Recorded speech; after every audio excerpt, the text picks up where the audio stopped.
கர்த்தருடைய பரிசுத்த நாமம் மகிமைப்படுவதாக. ஆமென். அல்லேலூயா. எல்லாரையும் பார்க்கும் பொழுது எனக்கு ரொம்ப சந்தோஷமா இருக்கு. இன்னொரு பக்கம் பொறாமையா இருக்கு. அல்லேலூயா. எதுக்கு பாஸ்டர் பொறாமன்னு கேட்கலையே? எதுக்கு எங்க மேல பொறாமப்படுறீங்கன்னு கேட்கலையா? இவ்வளவு நேரம் உங்களுக்கே தெரியுது நம்ம இவ்வளவு நேரம் கண் விழிச்சு இருக்கிறோம். அல்லேலூயா. சத்தமல்லே சொல்லுவோமா? உண்மையிலே விழித்திருந்து ஜெபியுங்கள் அப்படின்னு சொல்லி ஆண்டவர் சொல்லியிருக்கிறார். இது கடைசி காலம். அநேக ஜெபத்தை விரும்பாத ஒரு காலம், ஜெபத்தை நம்பாத ஒரு காலத்தில் நம்ம வாழ்கிறோம். ஆனாலும் அவர்களுக்கு மத்தியில் நாம விழித்திருந்து ஜெபிக்கிறதுனால பெரிய நன்மைகளை நாம் பெற்றுக்கொள்வோம். ஆமென். அல்லேலூயா. உண்மையாகவே உங்கள் நடுவில் மறுபடியுமாய் தேவனுடைய வார்த்தையை கொண்டு வருவதற்கு தேவனாகிய கர்த்தர் எனக்கு பாராட்டின பெரிதான கிருபைக்காய் நான் அவருக்கு நன்றி சொல்லுகிறேன். ஆமென். என்னை பார்க்கறதுல எத்தனை பேருக்கு சந்தோஷம்? அல்லேலூயா. ஆமாம், நிறைய பேரை புதுசாக பார்க்குறேன். நிறைய பேர் பார்த்தவங்களையும் நான் திரும்ப பார்க்குறேன். ரொம்ப சந்தோஷமாக இருக்கிறது. ஆண்டவர் இன்னைக்கு கொண்டு வந்திருக்கிறார். விசுவாசிக்கிறீங்களா? நம்புறீங்களா? அவன் அன்னைக்கு பாஸ்டர் சாட்சி சொன்னாங்க. என்னுடைய சாட்சி சொல்கிறேன் கேளுங்கன்னு சொல்லி அவங்க வாயினால சொல்கிறத அவங்க காதால் கேட்க கத்தர் வச்சார். ஆமென். ஏன் அப்படின்னு சொன்னால், ஆரம்ப நாட்களில் இருந்து அவங்க பாஸ்டம்மாவோடு கூட சேர்ந்து ஊழியத்தில் அந்த சபையில், அவங்க பாஸ்டம்மா நாட்டப்பட்ட சபையில் நான் பைபிள் காலேஜ் படிக்க போனதுலேருந்து நல்லா தெரியும். இன்றைக்கும் குடும்பத்தில் ஒரு அங்கமாக தேவன் என்னை வைத்திருக்கிறார். அப்படி இருக்கும்போது பாஸ்டம்மா நிறைய விஷயங்களுக்காக ஜெபம் பண்ண சொல்லுவாங்க. அவங்க அப்படி ஜெபம் பண்ண சொன்னதுனால அந்த பிரதிபலனை, ஜெபத்தினுடைய பிரதிபலனை இன்னைக்கு கண்ணார பார்க்கிறோம். அல்லேலூயா. அல்லேலூயா. நீங்களும் ஒன்று நினச்சிக்கங்க, நம்ம ஜெபம் பண்ணுறோம், நம்ம ஜெபத்துக்கு இதுவரைக்கும் பதில் வரல, இன்னும் அங்கே திறக்கலை இங்கே திறக்கலை, எல்லாமே சுற்றிலும் அடைச்ச மாதிரி இருக்குன்னு சொல்லி மட்டும் என்ன செய்யக்கூடாது. எல்லா பக்கமும் சுத்தி அடைச்சாலும் உங்களுக்காக திறக்கப்பட்ட ஒரு வானம் இருக்கிறது. ஆமென். ஆமென்.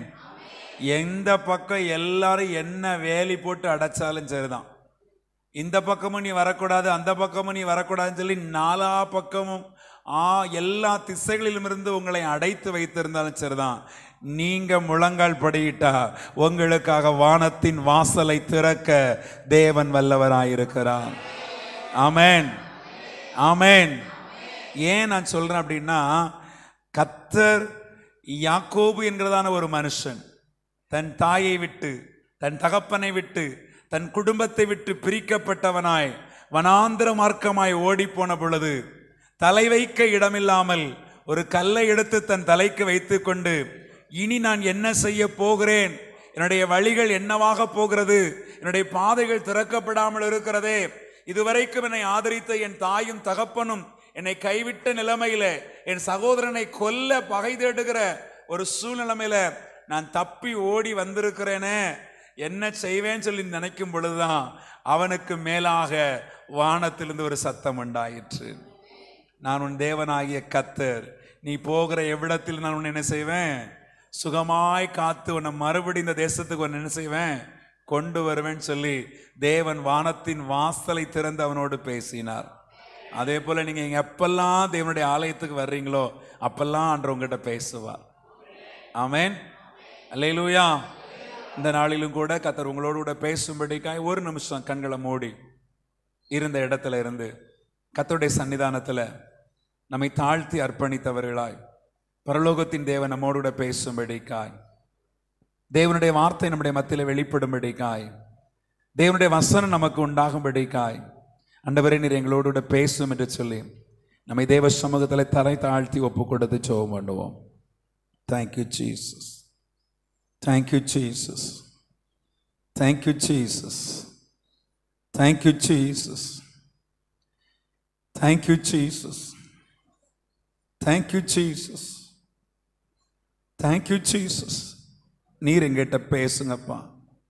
ஒரு வார்த்தையானாலும் உங்க வாயிலிருந்து வருவதாக, ஒரு வசனமானாலும் உங்க வசனமாய் வெளிப்படுவதாக, ஒரு வசனமாய் வெளிப்படுவதாக, ஒரு வார்த்தையாய் வெளிப்படுவதாக நாங்கள் எதிர்பார்த்து உடைய சமூகத்தில் வந்திருக்கிறோம். ஆண்டவரே, எதிர்பார்த்து உடைய சமூகத்தில் வந்திருக்கிறோம்.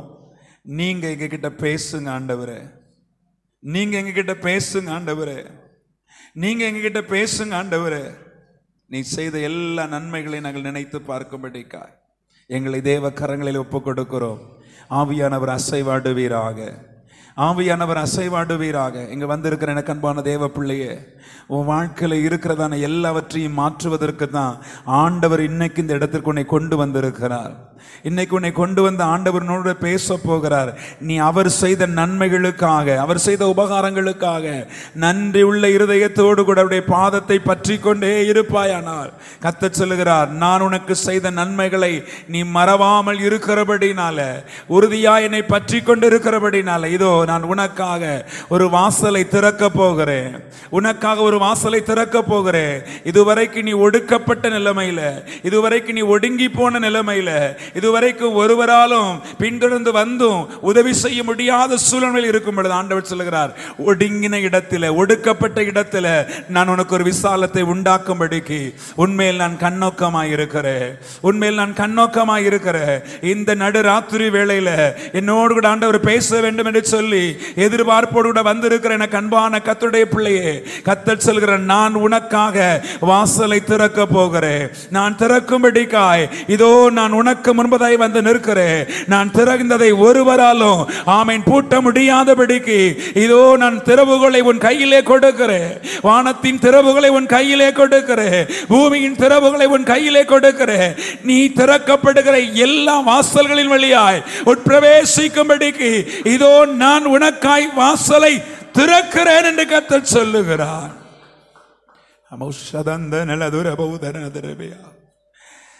தெய்வம் செய்த நன்மைகளுக்கெல்லாம் நன்றி பரஞ்சிடுவான், தெய்வம் செய்த நன்மைகளுக்கெல்லாம் நன்றி பரஞ்சிடுவான்.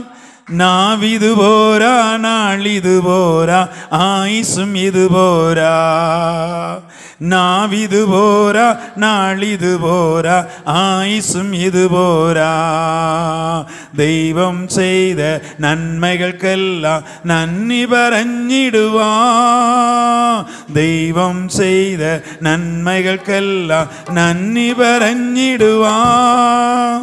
நாவிது போரா, நாளிது போரா, ஆயுசும் இது போரா. நாவிது போரா, நாளிது போரா, ஆயுசும் இது போரா.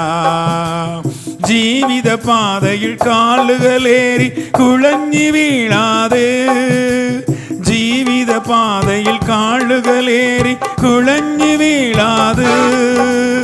தாங்கி நடத்தியதோர்க்கும் போல கண்ணுகள் நிறையுன்னே, தாங்கி நடத்தியதோர்க்கும் போல கண்ணுகள் நிறையுன்னே. தெய்வம் செய்த நன்மைகளுக்கெல்லாம் நன்றி பரஞ்சிடுவான், தெய்வம் செய்த நன்மைகளுக்கெல்லாம் நன்றி பரஞ்சிடுவான். நாவிது போரா, நாளிது போரா, ஆயுசும் இது போரா. நாவிது போரா, நாளிது போரா, ஆயுசும் இது போரா. பாவியம் என்னை நேடுவானேசு கால்வரியில் தன்னே, பாவியம் என்னை நேடுவானேசு கால்வரியில் தன்னே.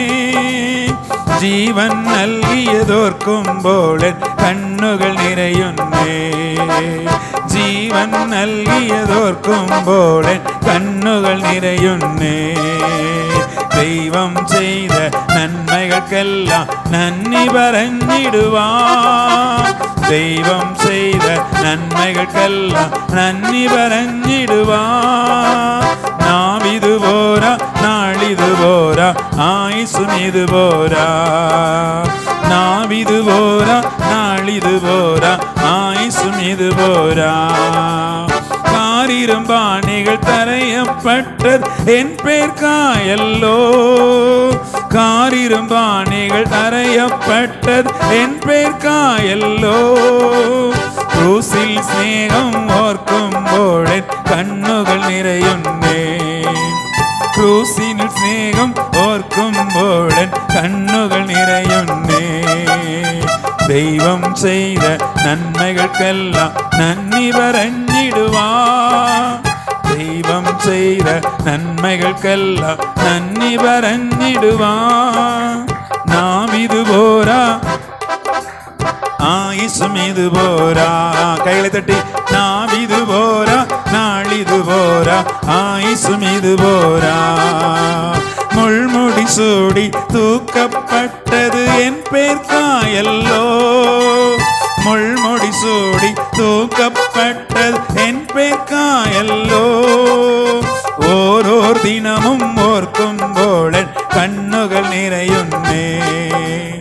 ഓരോ ദിനവും ഓർക്കുമ്പോൾ കണ്ണുകൾ നിറയുന്നേ. ദൈവം ചെയ്ത നന്മകൾക്കെല്ലാം നന്ദി പറഞ്ഞിടുവാൻ. ദൈവം ചെയ്ത നന്മകൾക്കെല്ലാം നന്ദി പറഞ്ഞിടുവാൻ. നാം ഇതുപോരാ, നാളിതുപോരാ, ആയുസ്സും ഇതുപോരാ. നാം ഇതുപോരാ, നാളിതുപോരാ, ആയുസ്സും ഇതുപോരാ. ദൈവം ചെയ്ത നന്മകൾക്കെല്ലാം നന്ദി പറഞ്ഞിടുവാൻ. ദൈവം ചെയ്ത നന്മകൾക്കെല്ലാം നന്ദി പറഞ്ഞിടുവാൻ. നാം ഇതുപോരാ, നാളിതുപോരാ, ആയുസ്സും ഇതുപോരാ. നാം ഇതുപോരാ, നാളിതുപോരാ, ആയുസ്സും ഇതുപോരാ. பரிசுத்தமுள்ள பிதாவே, இந்த நல்ல ராத்திரி வேளையிலும் உடைய வசனத்தின் மூலமாய் நீர் எங்களோடு பேசும்.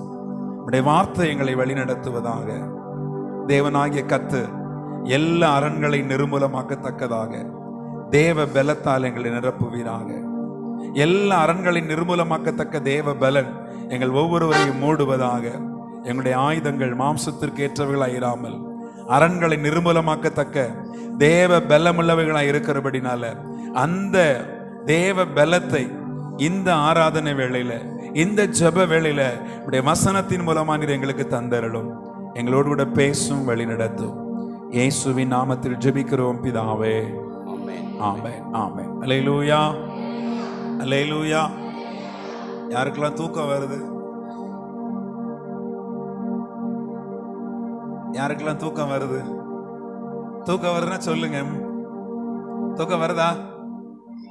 வரலைங்க. பார்த்தீங்களா, அழகாக சொல்றாப்ட சாமுவேல். நான் வந்த புதுசுல பார்த்த சாமுவேல் இப்போ கொஞ்சம் வளர்ந்துருக்கிறார். கர்த்தருக்கு ஸ்தோத்திரம். அல்லேலூயா. சரி, வசனத்தை வாசியுங்கள். எபேசியர்களின் நிருபம் 6ஆம் அதிகாரம் 11ஆம் வசனத்தையும் 12வது வசனத்தையும் நாம் சேர்ந்து வாசிக்கலாம். எபேசியர்களின் நிருபம் 6ஆம் அதிகாரம் 11வது வசனம் 12வது வசனம். நீங்கள் பிசாசின் தந்திரங்களோடு எதிர்த்து நிற்க திராணி உள்ளவர்களாகும்படி, நீங்கள் பிசாசின் தந்திரங்களோடு கூட எதிர்த்து நிற்க திராணி உள்ளவர்களாகும்படி தேவனுடைய சர்வாயுத வர்க்கத்தையும் தரித்துக் கொள்ளுங்கள். தேவனுடைய சர்வாயுத வர்க்கத்தை தரித்துக் கொள்ளுங்கள். ஏனெனில் மாம்சத்தோடும் இரத்தத்தோடும் அல்ல, துரைத்தனங்களோடும் அதிகாரங்களோடும் பிரபஞ்சத்தின் அந்தகார லோகாதிபதிகளோடும் வானமண்டலங்களில் உள்ள பொல்லாத ஆவிகளின் சேனைகளோடும் நமக்கு போராட்டம் உண்டு. நமக்கு என்ன உண்டு? நமக்கு என்ன உண்டு? போராட்டம் உண்டு. கிறிஸ்துவின் ஆவியை உடையவர்களாய் இருக்கிற நமக்கு, கிறிஸ்துவை உடையவர்களாய் இருக்கிற நமக்கு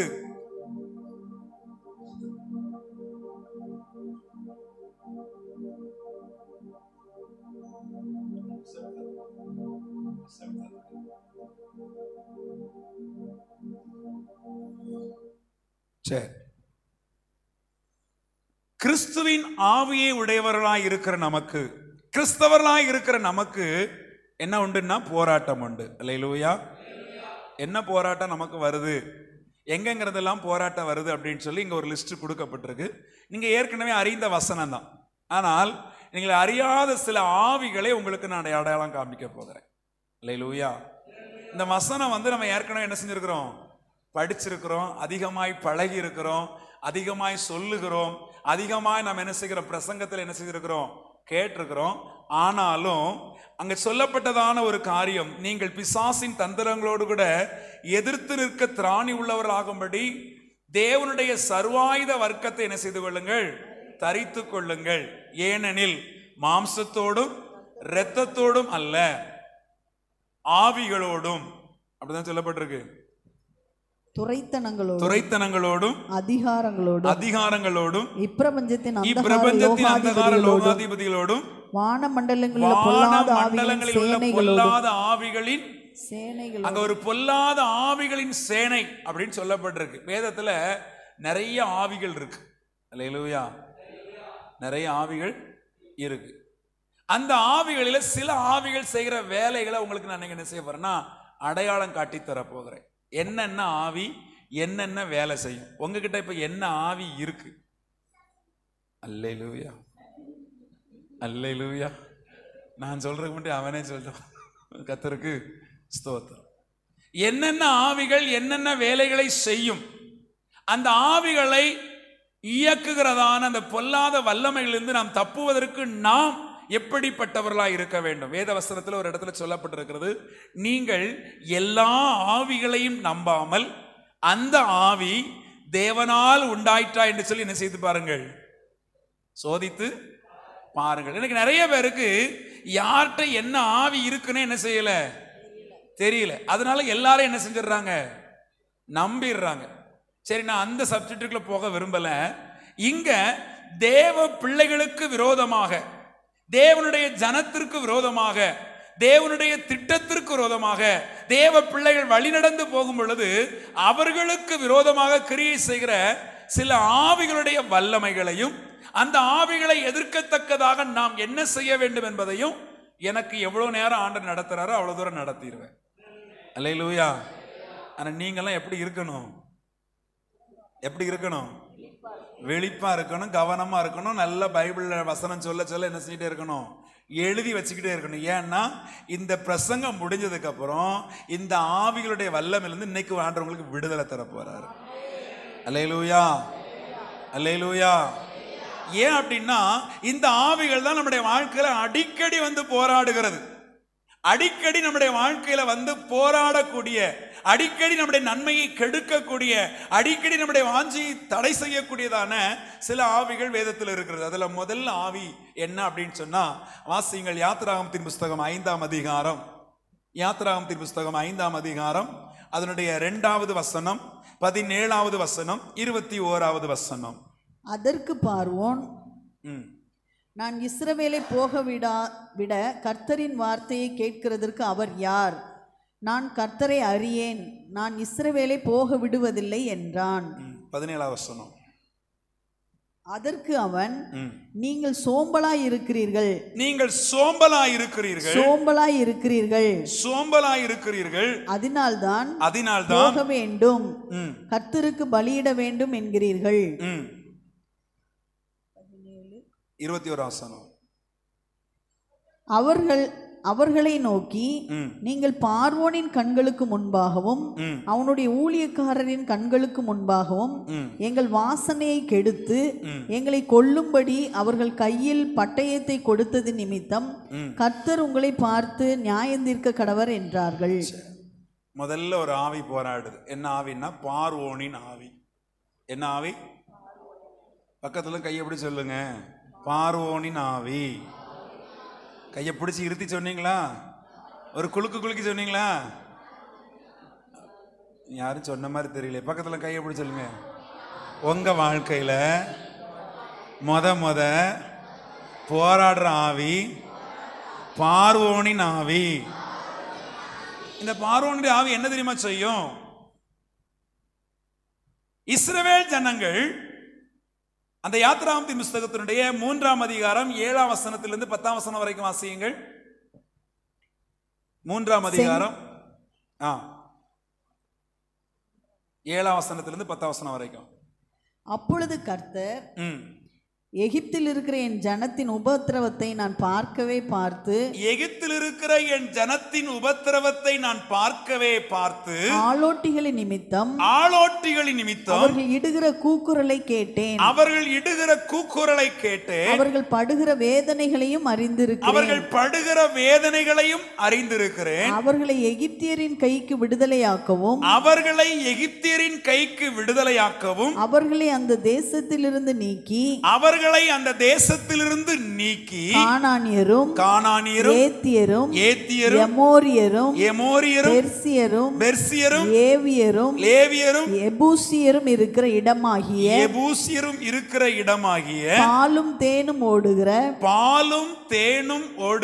நலமும் விசாலமுமான தேசத்தில் கொண்டு போய் சேர்க்கவும் இறங்கினேன். இப்பொழுதும் இஸ்ரவேல் புத்திரரின் கூக்குரல் என் சந்நிதியில் வந்து எட்டினது. எகிப்தியர் அவர்களை ஒடுக்குகிற ஒடுக்குதலையும் கண்டேன்.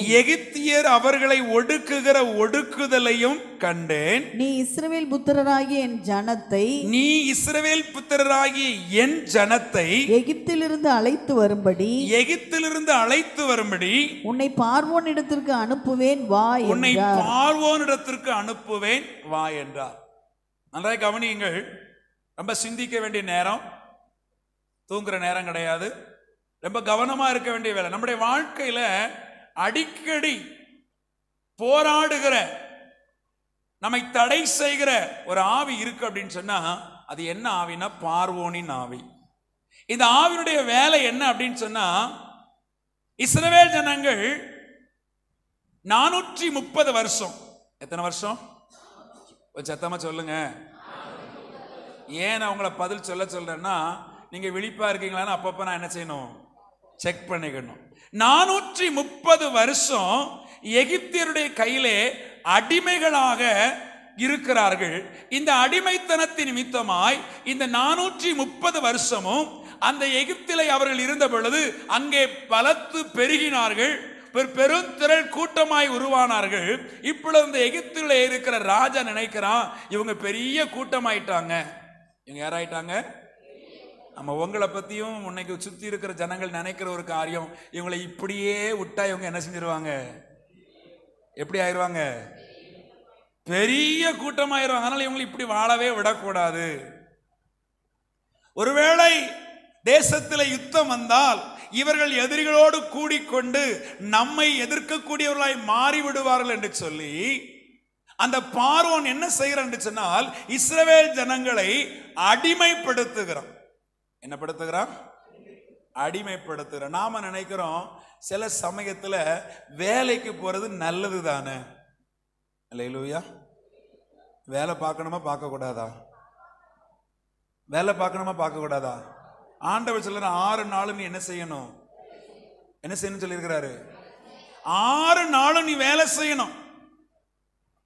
வேலை செய்யாதவனுக்கு சோறே கொடுக்கக்கூடாதுன்னு சொல்லியிருக்கு. பைபிள்ல வசனம் அப்படிதான் சொல்லியிருக்கு. அல்லேலூயா, அல்லேலூயா. நிறைய பேர் வேலை செய்யாம என்ன செய்யறாங்க, சாப்பிடுவாங்க. வேலை செய்யலன்னு என்ன கிடைக்க கொடுக்கூடாது, சோறு கொடுக்கக்கூடாது. இப்படி தேவன் நியமித்த நியமங்களுக்கு மாறாக 430 வருஷம் இந்த ஜனங்களை இப்பொழுது பார்வோன் என்ன செய்யறானா, விடுவதற்கு மனசு இல்லை, அடிமையாக்கி வைத்திருக்கிறான். அவர்களை கொண்டு பெரிய பெரிய அரணிப்பான பட்டணங்களை, ராம்சேஸ் என்கிறதான பெரிய பெரிய அரண்மனைகளை, பெரிய பெரிய மதில்களை, பெரிய பெரிய கட்டடங்களை அவன் என்ன செய்யறானா கட்டுகிறான். எகிப்தியருக்கு இருக்கிற ஒரு பெரிய விசேஷம் கட்டடக்கலை. இப்பவும் நம்முடைய உலக அதிசயங்கள்ல ஒன்று பிரமிடு. என்னது பார்த்திருக்கீங்களா? பிரமிடு, மம்மிஸ் பார்த்திருக்கீங்களா? மம்மிஸ் பார்த்திருக்கீங்களா? பார்க்கலையா?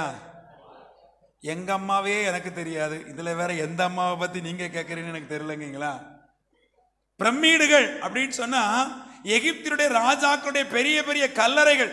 அந்த கல்லறைகளை கட்டுவதற்கு யாரை பயன்படுத்துவாங்கன்னா அடிமைகளை தான் பயன்படுத்துவாங்க.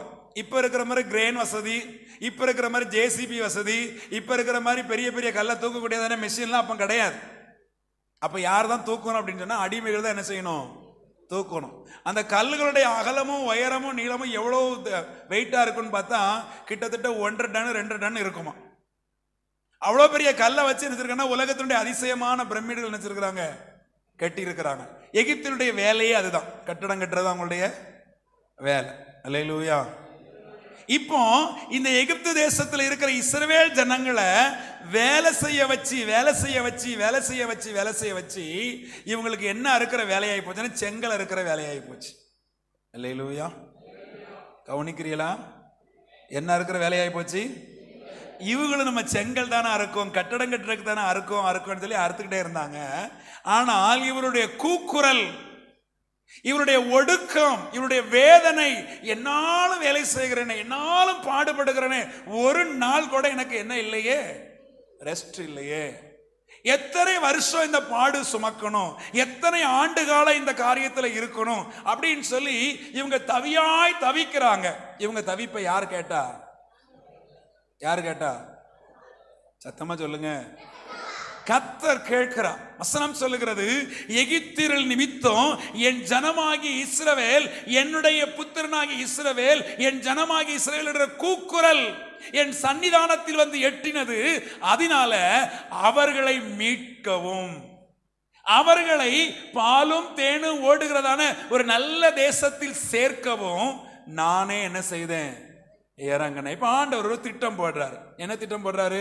430 வருஷம் அடிமைகளா இருந்த ஜனத்தை விடுதலையாக்கணும். அல்லேலூயா, அல்லேலூயா. என் பிள்ளைகள் என்ன எப்படி இருக்கக்கூடாதுன்னு நினைக்கிறாரு? எப்படி இருக்கக்கூடாதுன்னு நினைக்கிறாரு? அடிமை வேலை பார்க்க கூடாது, யாருக்கும் என் பிள்ளைகளை அடிமையா இருக்கக்கூடாதுன்னு சொல்லி ஆண்டவர் ஒரு திட்டம் போடுகிறார். அந்த திட்டத்தை எதிர்க்கக்கூடிய ஒரே ஒரு ஆவி, யாருடைய ஆவி? பார்வோனின் ஆவி. தேவனுடைய திட்டம் இஸ்ரவேல் ஜனங்கள் பாலும் தேனும் ஓடுகிறதான தேசத்தில் ஆண்டவருக்கு பலி செலுத்தும்படிக்காக, ஆண்டவருடைய நியமங்களை கை கொள்வதற்காக, ஆண்டவருடைய ஜனம் என்று சொல்லி வாழ்வதற்காக தேவனால் பிரித்தெடுக்கப்படும் பொழுது மோசேயை தேவன் என்ன செய்கிறார்? அனுப்புகிறார். மோசேயை தேவன் அனுப்பி சொல்லுகிறார், இஸ்ரவேல் ஜனங்கள் கர்த்தருக்கு ஆராதனை செய்வதற்கு அவர்கள் என்ன செய்ய வேண்டும்? என்ன செய்யணும்? அனுப்பணும். இன்னைக்கு மற்ற நாளெல்லாம் நமக்கு நல்ல நாளா இருக்கும். மற்ற நாளெல்லாம் நமக்கு என்ன நாளா இருக்கும்? நல்ல நாளா இருக்கும். ஞாயிற்றுக்கிழமை மட்டும்தான் வேலை நாளா இருக்கும். அல்லேலூயா. சத்தமா சொல்லுங்க. மற்ற நாளெல்லாம் விசேஷம் இருக்காது. இப்ப எல்லாரும் எப்ப வைக்கிறாங்க விசேஷத்து நாட்களை போறான்? ஆமா, கல்யாணத்துல இருந்து காது குத்து வரைக்கும் என்னைக்கு தான் வைக்காங்க? ஏன்? நம்மளும் ஏன் சிஸ்டர் பாஸ்டர் கேட்பாங்க, ஏம்மா இன்னைக்கு உங்களை ஆராதனையில் பார்க்க முடியலையே, ஐயா உங்களை பாஸ்டர் அதுவா நான் ஒரு காது குத்துக்கு போயிட்டேன். இவங்க பாஸ்டருக்கு காது குத்திட்டு இருப்பாங்க. அல்லேலூயா. இது யாருடைய ஆவி? இது யாருடைய ஆவி? இஸ்ரவேல் ஜனங்கள் கர்த்தருக்கு பலி செலுத்த வேண்டும்படிக்கு, அவர்களை போக விடாதபடிக்கு அப்படியே கொஞ்சம் கொஞ்சமா நெருக்கி இன்னைக்கு நிறைய பேருக்கு கர்த்தருக்கு ஏன் ஆராதனை செய்யணும்? நீ ஆராதனை செய்யலன்னா உனக்கு ரட்சிப்பு இல்லை. நீ ஆராதிக்கவில்லை என்று சொன்னால் உனக்கு விடுதலை இல்லை. நீ தேவனை ஆராதிப்பதற்கு நாட்களை ஒதுக்காவிட்டால் நிச்சயமாய் சொல்லுகிறேன், உன மேல ஒரு ஆவி கிரியை செய்து. என்ன ஆவி கிரியை செய்யுதுன்னா பார்வோனின் ஆவி. அது உன்னை என்ன செய்திருக்குன்னா அடிமைப்படுத்தி வச்சிருக்கு. அன்னைக்கு தான் 6 நாள் வராத வேலை 7வது நாள் அந்த ஓய்வு நாள்ல, அந்த 6வது நாள்ல கரெக்டா வந்து நிற்கும். சொல்லுவேன், இன்னைக்கு வந்தீங்கன்னா உனக்கு எவ்வளவு சம்பளம் தாரேன்? எவ்வளவு சம்பளம் தாரேன்? 1000 ரூபாய் சம்பளம் தாரேன். எல்லாருக்கும் 1000 ரூபாய் கொடுப்பேன். இன்னைக்கு நீ வந்த உனக்கு எவ்வளவு தாரேன்? 2000 ரூபாய் தாரேன். இப்ப இது யாருடைய வேலை? சொல்லுங்க. இப்ப நீங்க பார்வோனின் ஆவிக்கு செவி கொடுத்து இருக்கிறீர்களா? நம்முடைய சூழ்நிலை எப்படி இருக்கும்னா நெருக்கமா இருக்கும். ஐயோ 5 நாள் வேலை இல்லாம இருந்திருக்கிறோமே, இன்னைக்கு பார்த்து கூப்பிடுறானே போயிருவோம் அப்படின்னு நினைப்போம். அப்படி போய் இவங்களுக்கு என்ன இல்லாம போச்சுன்னா கர்த்தரை ஆராதிக்கிற எண்ணம் இல்லாதவர்களாய். அதனாலதான் மோசே வந்து சொல்லுகிறான், பார்வோனிடத்துல பேசுகிறான், என் ஜனங்களை அனுப்பிவிடு, இவர்கள் கர்த்தருக்கு என்ன செய்ய வேண்டும்? பலி செலுத்த வேண்டும், ஆராதனை செய்யும்படிக்கு அவர்களை அனுப்பிவிடணும்னு அவன் கேட்கிறான். அந்த கர்த்தர் யார்? நான் இந்த ஜனத்தை அனுப்புவதற்கு கர்த்தர் என்கிறவர் யார் என்று கேட்டு துணிகரமாய் பேசுகிறான். பேசிட்டு அடுத்தாப்ப இந்த ஜனங்களை அவன் என்ன செய்யற, இவங்க சும்மா இருக்காங்க. அல்லேலூயா, அல்லேலூயா. பாஸ்டர் ஆராதனைக்கு வாங்கன்னா, பாஸ்டர் நான் கொஞ்சம் வேலையா இருக்கேன். என்ன சொல்றோம்? நான் என்னவா இருக்கிறோம்? எனக்கு இன்னைக்கு கொஞ்சம் பிஸி. அங்க பார்வான் சொல்லுகிறான், இவர்கள் சும்மா இருக்கிறதுனால ஆண்டவருக்கு ஆராதனை செய்ய போனோம், பலி செலுத்த போனோம், அங்க போனோம் இங்க போனோம் சொல்லாங்க. அதனால இவங்களுக்கு என்னத்தை கூட்டி கொடு, வேலை என்ன செய்து கொடு. ஆமா, வேலையை அதிகமாக்கி ஷிஃப்ட் கணக்கில் போட்டு கொடு. வைக்கோலும் மற்ற எதுவும் கொடுக்காது, ஆனா கணக்குப்படி இவங்க என்ன செய்து தரணும், செங்கலை அறுத்து தீர்த்து தரணும்னு சொல்லு. ஏன்னா இப்படி அவர்களுக்கு வேலையையும் இப்படி அவர்களுக்கு பாடுகளையும் கொடுத்தா இவங்களுக்கு என்ன வராது, ஆண்டவரை ஆராதிக்கணுங்கிற என்ன செய்யாது.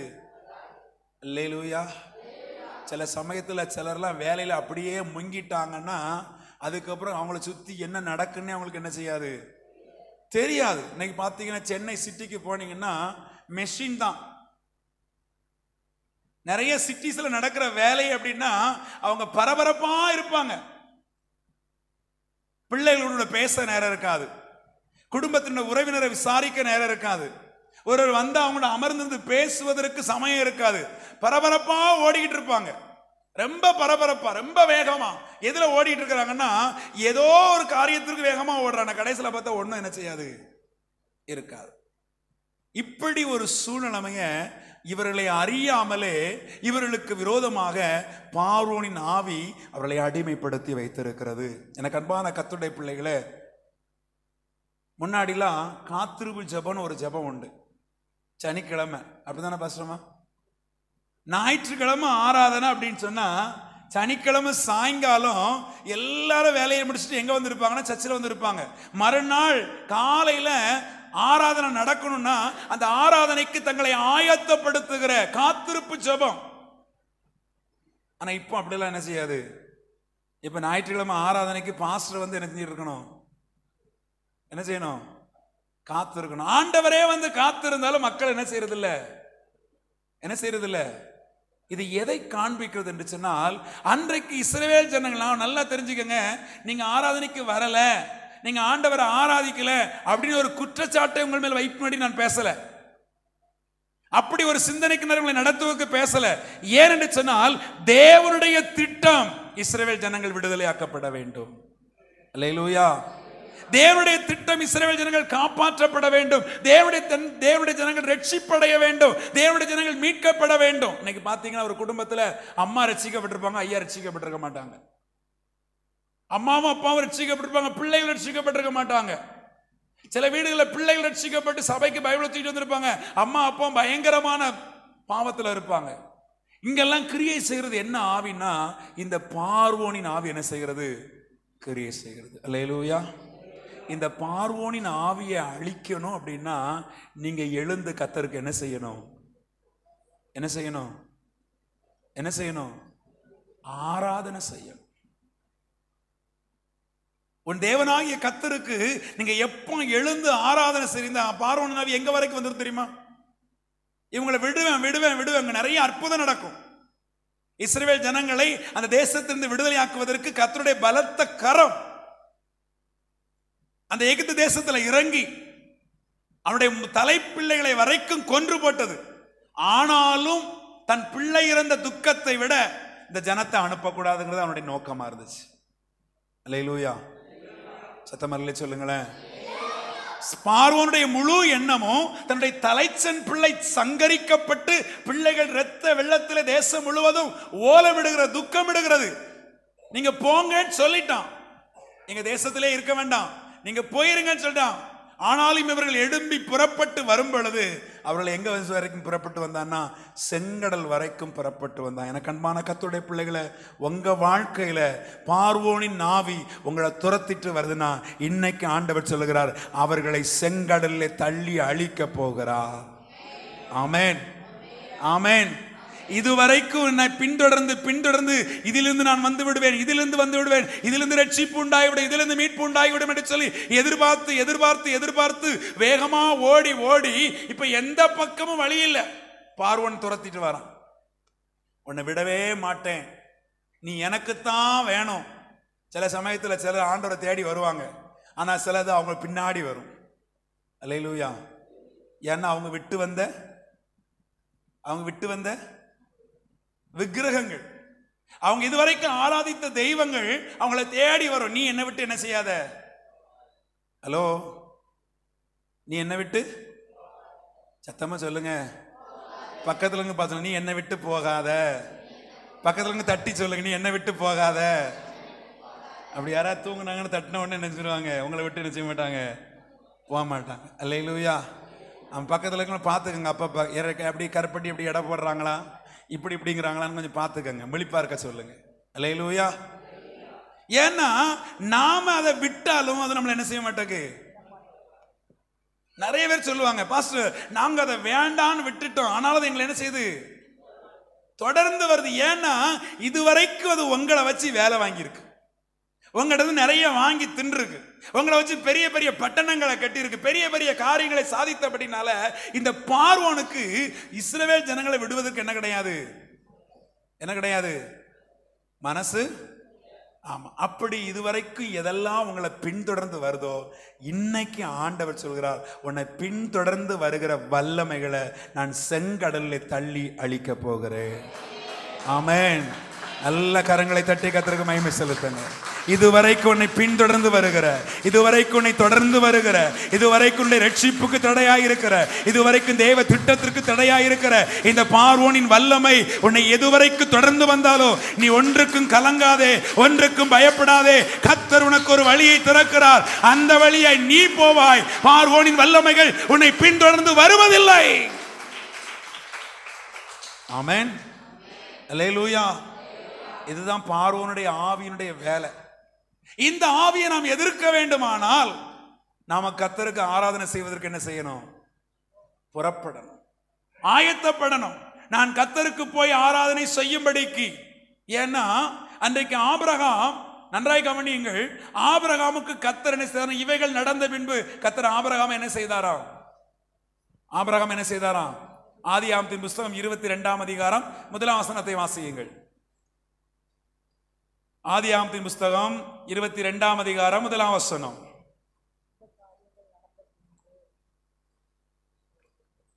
இவைகள் நடந்த பின்பு கர்த்தர் ஆபிரகாமை சோதித்தார். நான் உங்களை சோதிக்கிற மாதிரி இந்த காரியங்கள் நடந்த பின்பு தேவன் ஆபிரகாமை சோதித்தார்.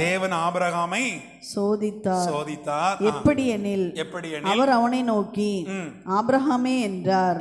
அவன் இதோ அடியேன் என்றான். அப்பொழுது அவர் உன் புத்திரனும் உன் ஏகசுதனும் உன் நேச குமாரனுமாகிய ஈசாக்கை நீ இப்பொழுது அழைத்து கொண்டு மோரியா தேசத்துக்கு போய் அங்கே நான் உனக்கு குறிக்கும் மலைகள் ஒன்றின் மேல் அவனை தகன பலியாக பலியிடு என்றார். அடுத்த வசனம். ஆபிரகாம் அதிகாலையில் எழுந்து, ஆபிரகாம் எப்ப எந்திரிச்சானா, அதிகாலையில் எழுந்து. உங்களை யாருக்காச்சும் அதிகாலையில் எழும்புற பழக்கம் இருக்கா? அதிகாலையில் எழும்புற பழக்கம் இருக்கா? அதிகாலையில் எத்தனை மணிக்கு? பத்தியலா, சரியா போச்சு. வாங்க, அதிகாலைன்னா 6 மணின்னு சொல்லி இங்கதான் நான் என்ன செஞ்சிருக்கேன், முத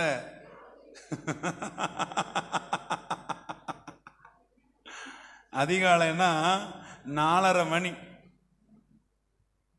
4:30 மணிக்கு என்ன செய்யணும், 4:30 மணி இல்லைன்னா 5 மணிக்கு என்ன செய்யணும், எழும்பணும். குறித்த ஜாமத்திற்கு முன்பதாக அதிகாலையிலே எழுந்து. ஏன் அப்படின்னா ஆண்டவர் ஒரு வார்த்தை சொல்லுவாரே ஆனால், ஆண்டவர் உங்க மேல ஒரு திட்டம் வச்சிருப்பாரே ஆனால், அந்த திட்டத்தை நிறைவேற்றுவதற்கு, கர்த்தருக்கு ஆராதனை செய்வதற்கு. இங்க பாத்தீங்கன்னா ஆபிரகாமுக்கு ஆண்டவர் ஒரு வார்த்தை சொல்றார், நீ உன் பிள்ளையை எடுத்துக்கொண்டு போய் எனக்கு என்ன செய்து பலியிடு அப்படிங்கிறார். இப்ப உடனே பலியிடுனா நாமெல்லாம் என்ன வச்சிருப்போம், கடவுள் இரத்தப்பலி கேட்பாரா?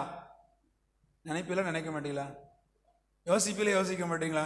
அது இவனுக்கு 100 வயசுக்கு அப்புறம் ஒரு பிள்ளை கிடைச்சிருக்கு. வேற ஏதாச்சும் பிள்ளைய கொண்டு பலியிடுன்னு சொன்னா என்ன செஞ்சிருப்பான்? வாக்குத்தத்தம் பண்ணப்பட்டதான ஒரு பிள்ளை கிடைச்சாச்சு.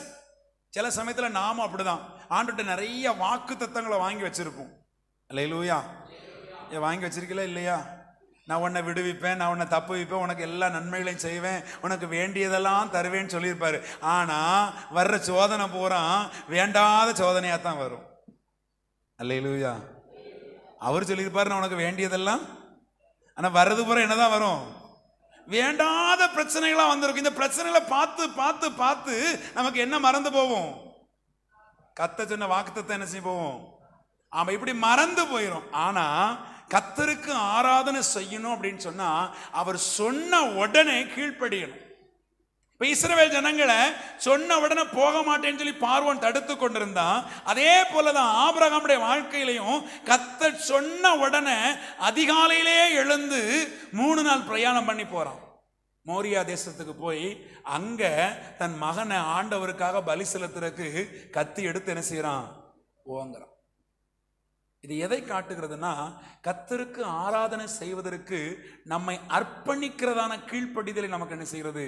இப்ப பார்வோனின் ஆவி உங்க குடும்பத்தை விட்டு, உங்களை விட்டு, உங்களுடைய தேவ திட்டத்தை விட்டு வெளியேறணும் அப்படின்னு சொன்னா நீங்கள் ஆபிரகாமை போல கர்த்தருடைய திட்டத்திற்கு ஒப்பு கொடுத்து எழுந்து தீவிரமாய் போக வேண்டும். அல்லேலூயா. அந்த தீர்மானத்தை பாஸ்டர் சொல்லக்கூடாது, நான் சொல்லக்கூடாது, நீங்க சொல்லக்கூடாது. கர்த்தர் உங்களுக்கு சொன்ன உடனே உங்க உள்ளத்துல முதலாவது எண்ணம் வரணும். ஆமென். நான் யாருக்கு ஆராதனை செய்ய போறேன்? நான் யாருக்கு ஆராதனை செய்ய போறேன்? நான் யாரிடத்துல நன்மையை பெற போறேன்? ஆண்டவரிடத்துல நன்மையை பெற போறேன். அப்போ ஆண்டவர் சொல்லிட்ட உடனே இந்த காரியங்கள் நடந்த பின்பு கர்த்தர் ஆபிரகாமை பார்த்து சொல்றார், நீ எழுந்து மோரியா தேசத்துல போய் அங்கே நான் உனக்கு காண்பிக்கிற இடத்துல உன் பிள்ளையை பலியிடு அப்படின்னு சொன்ன உடனே ஆண்டவர் ஆராதனை செய்ய சொல்கிறார். எந்த கேள்வியும் கேட்கல. 3 நாள் நடக்கிறார். போற வழியில எதையாச்சும் ஆண்டவர் சொல்லுவாரான? ஒண்ணுமே சொல்லல. அந்த குறித்த மலைக்கு வந்து பலி மிருகத்திற்கு பதிலாக தன் மகனை எடுத்து கிடத்தி கத்தி எடுத்து ஓங்கும் பொழுது ஆண்டவர் சொல்லுகிறார், நீ எனக்கு பயப்படு என்று இப்பொழுது என்ன செய்திருக்கிறேன்? பிள்ளையான் மேல என்ன செய்யாத?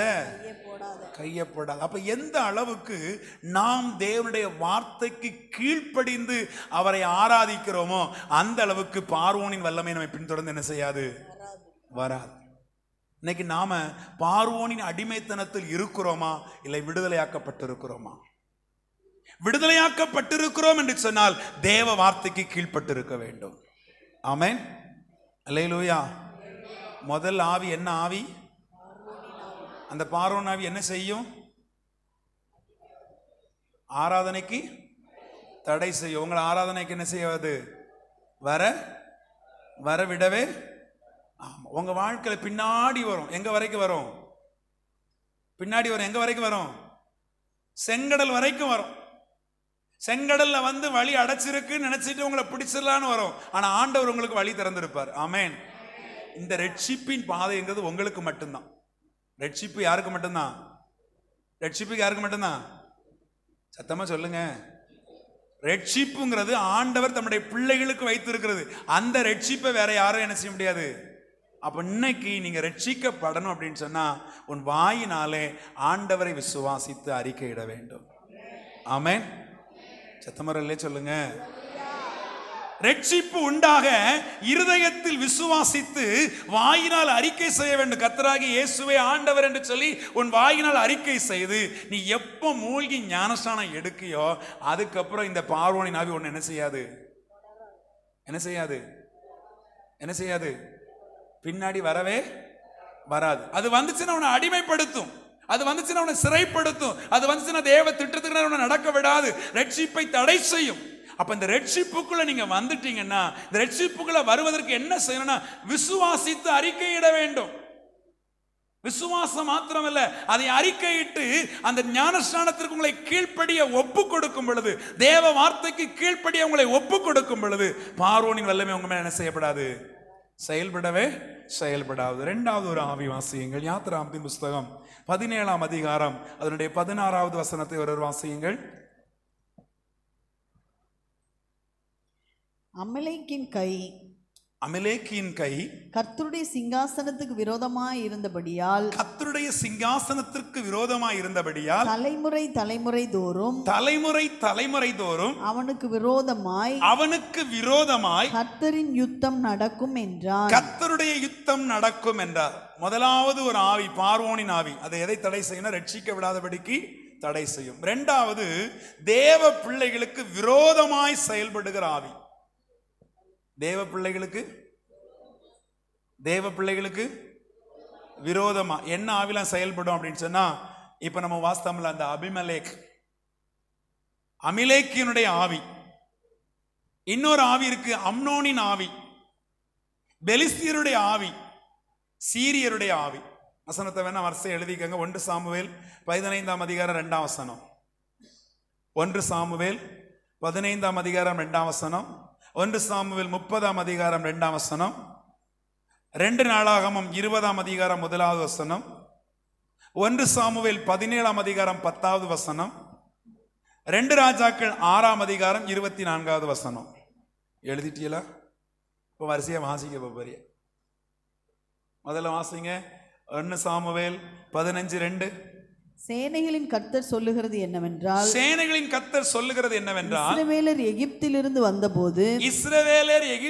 வந்தபொழுது அமலேக்கு அவர்களுக்கு வழிமறித்த செய்தியை மனதிலே வைத்திருக்கிறேன். அபிமெலேக்கு அவர்களை வழிமறித்த செய்கையை எங்க வச்சிருக்கிறேன்? மனதிலே வைத்திருக்கிறேன். மனசுல வச்சிருக்கேன். இன்னைக்கு பாத்தீங்கன்னா தேவ பிள்ளைகளை வழிமறிக்கிற ஒரு ஆவி இருக்கு. அவர்கள் தங்கள் வழியில போக விடாதபடிக்கு அவர்கள் என்ன செய்தது? இவங்க எல்லாரும் எங்க போறாங்கன்னா, இஸ்ரவேல் ஜனங்கள் எல்லாரும் வாக்குத்தத்தம் பண்ணப்பட்டதான தேவனுடைய அந்த தேசத்திற்கு அவங்க என்ன செய்றாங்க? வழி நடந்து போறாங்க. போகும்போது இவங்க கிட்ட வம்பு பண்றதுக்குன்னே ஒரு ஆவி இருக்கு. அல்லேலூயா. முதல்ல போக விடாதபடிக்கு என்ன செஞ்சது ஒரு ஆவி? அது என்ன ஆவி? உங்களுக்கெல்லாம் வர்ற ஆவியை பார்த்தா கொட்டாவி வருதுன்னு நினைக்க. கொட்டாவி வருதா? இல்ல சத்தம் இல்லாம போகுதா? சிலருக்கு சத்தமே இல்லாம அப்படியே சடலமான மாதிரி இருக்கு. கத்தருக்கு சத்தமா ஒரு அல்லையில சொல்லுங்களேன். கேட்கத்தக்கதாக ஒரு அல்லையில சொல்லுங்களேன். உயிரோடு இருக்கிறவங்களும் ஒரு அல்லையில சொல்லுங்களேன். அல்லேலூயா. சாம்பல் அல்லையில சொன்னியா? அவன் முழிச்சிருக்கான அல்லையில சொல்லல. கத்தருக்கு ஸ்தோத்திரம். முதலாவது போக விடாதபடி தடுக்கிற ஆவி. இரண்டாவது விரோதமாய், எப்ப பார்த்தாலும் நம்ம மேல விரோதம். நம்ம எந்த தப்பும் பண்ணிருக்க மாட்டோம், யார் வம்புக்கும் போயிருக்க மாட்டோம். ஆனா நம்மளை பார்த்தாலே அவங்களை எப்படிதான் பார்ப்பாங்க? அப்படி உங்களை யாராச்சும் பார்க்காவளா? பார்க்கலையா? நாம அவங்கள பார்க்கும் போதெல்லாம் நண்பர்களா தான் பார்க்கோம். நாம அவங்கள பார்க்கும் போதெல்லாம் அன்பா தான் பார்க்கணும். அவங்க நம்மளை பார்க்கும் போதெல்லாம் எப்படிதான் பார்க்காங்க? இது ஒரு ஆவி. போக விடாமல் தடை செய்கிறது வேற, போகிறவனை வழிமறிக்கிறது வேற. நம்ம தான் வேண்டான்னு விட்டுட்டு வந்துட்டோம்ல, அதுக்கு சத்தடாம இருக்க வேண்டியதானே. நீயும் வேண்டாம், உன் பொழப்பு வேண்டாம், நீ இதுவரைக்கும் வந்த வர்த்தெல்லாம் போதும், நான் போறேன்னா நம்மளை என்ன செய்யணும்? நீ போகும் இடமெல்லாம் நானும், அப்படின்னது வம்பு தானே. நீ போகும் இடமெல்லாம் நானும் வருவேன். நீ எங்க தங்குவி அங்கே நானும். நீ என்னை விட்டு எங்க என்ன செய்யக்கூடாது? கடைசி வரைக்கும் நீ அங்கதான் இருக்கணும். இப்படி வம்பு பண்றதான அம்னோனின் ஆவி. கர்த்தருடைய ஜனத்துக்கு விரோதமா எப்பவும் யுத்தம், சண்டை.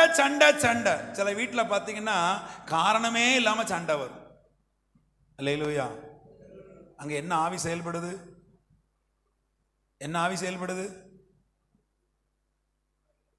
சொல்லுங்க. அபிமெலேக்கின் ஆவி. அமிலேக்கின் ஆவி என்ன செய்யுது? அம்னோனின் ஆவி செயல்படுது. பெலிஸ்தியர்களை பாருங்க. அந்த 1 சாமுவேல் 15ஆம் அதிகாரத்தினுடைய 17ஆம் வசனத்தை வாசிங்க. 1 சாமுவேல் 17ஆம் அதிகாரம் 10ஆம் வசனம். 1 சாமுவேல் 17:10. பின்னும் அந்த பெலிஸ்தன், நான் இன்றைய தினம் இஸ்ரவேலுடைய சேனைகளை நிந்தித்தேன். நான் இஸ்ரவேலின் சேனைகளை நிந்தித்தேன். நாம் ஒருவரோடு ஒருவர் யுத்தம் பண்ண ஒருவனை விடுங்கள் என்று சொல்லி கொண்டு வருவான். பாருங்க, வாரதே நம்மகிட்ட எதுக்கு தான் வரான்? நம்மளை நிந்திக்கிறதுக்குன்னே வருவான். நாம எந்த விஷயத்துக்கும் போயிருக்க மாட்டோம். 45 வசனத்தை வாசிங்க. 17:45. அதற்கு தாவீது பெலிஸ்தரை நோக்கி நீ பட்டயத்தோடும் ஈட்டியோடும் கேடகத்தோடும் என்னிடத்தில் வருகிறாய். நானோ நீ நிந்தித்த இஸ்ரவேலுடைய இராணுவங்களின்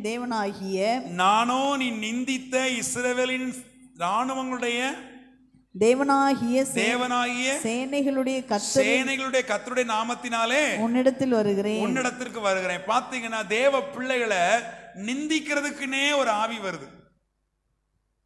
நம்மளை எப்படியாயிலும் நிந்தையை உண்டு பண்ண வேண்டும், நமக்கு எப்படியாயிலும் போராட்டத்தை உண்டு பண்ண வேண்டும், நமக்கு எப்படியாயிலும் பிரச்சனையை உண்டு பண்ண வேண்டும் அப்படிங்கிறதுக்காகவே நம்மளை பின்தொடர்ந்து வருது. நாம இருந்தாலும் அவன் என்ன செய்யறது இல்லை.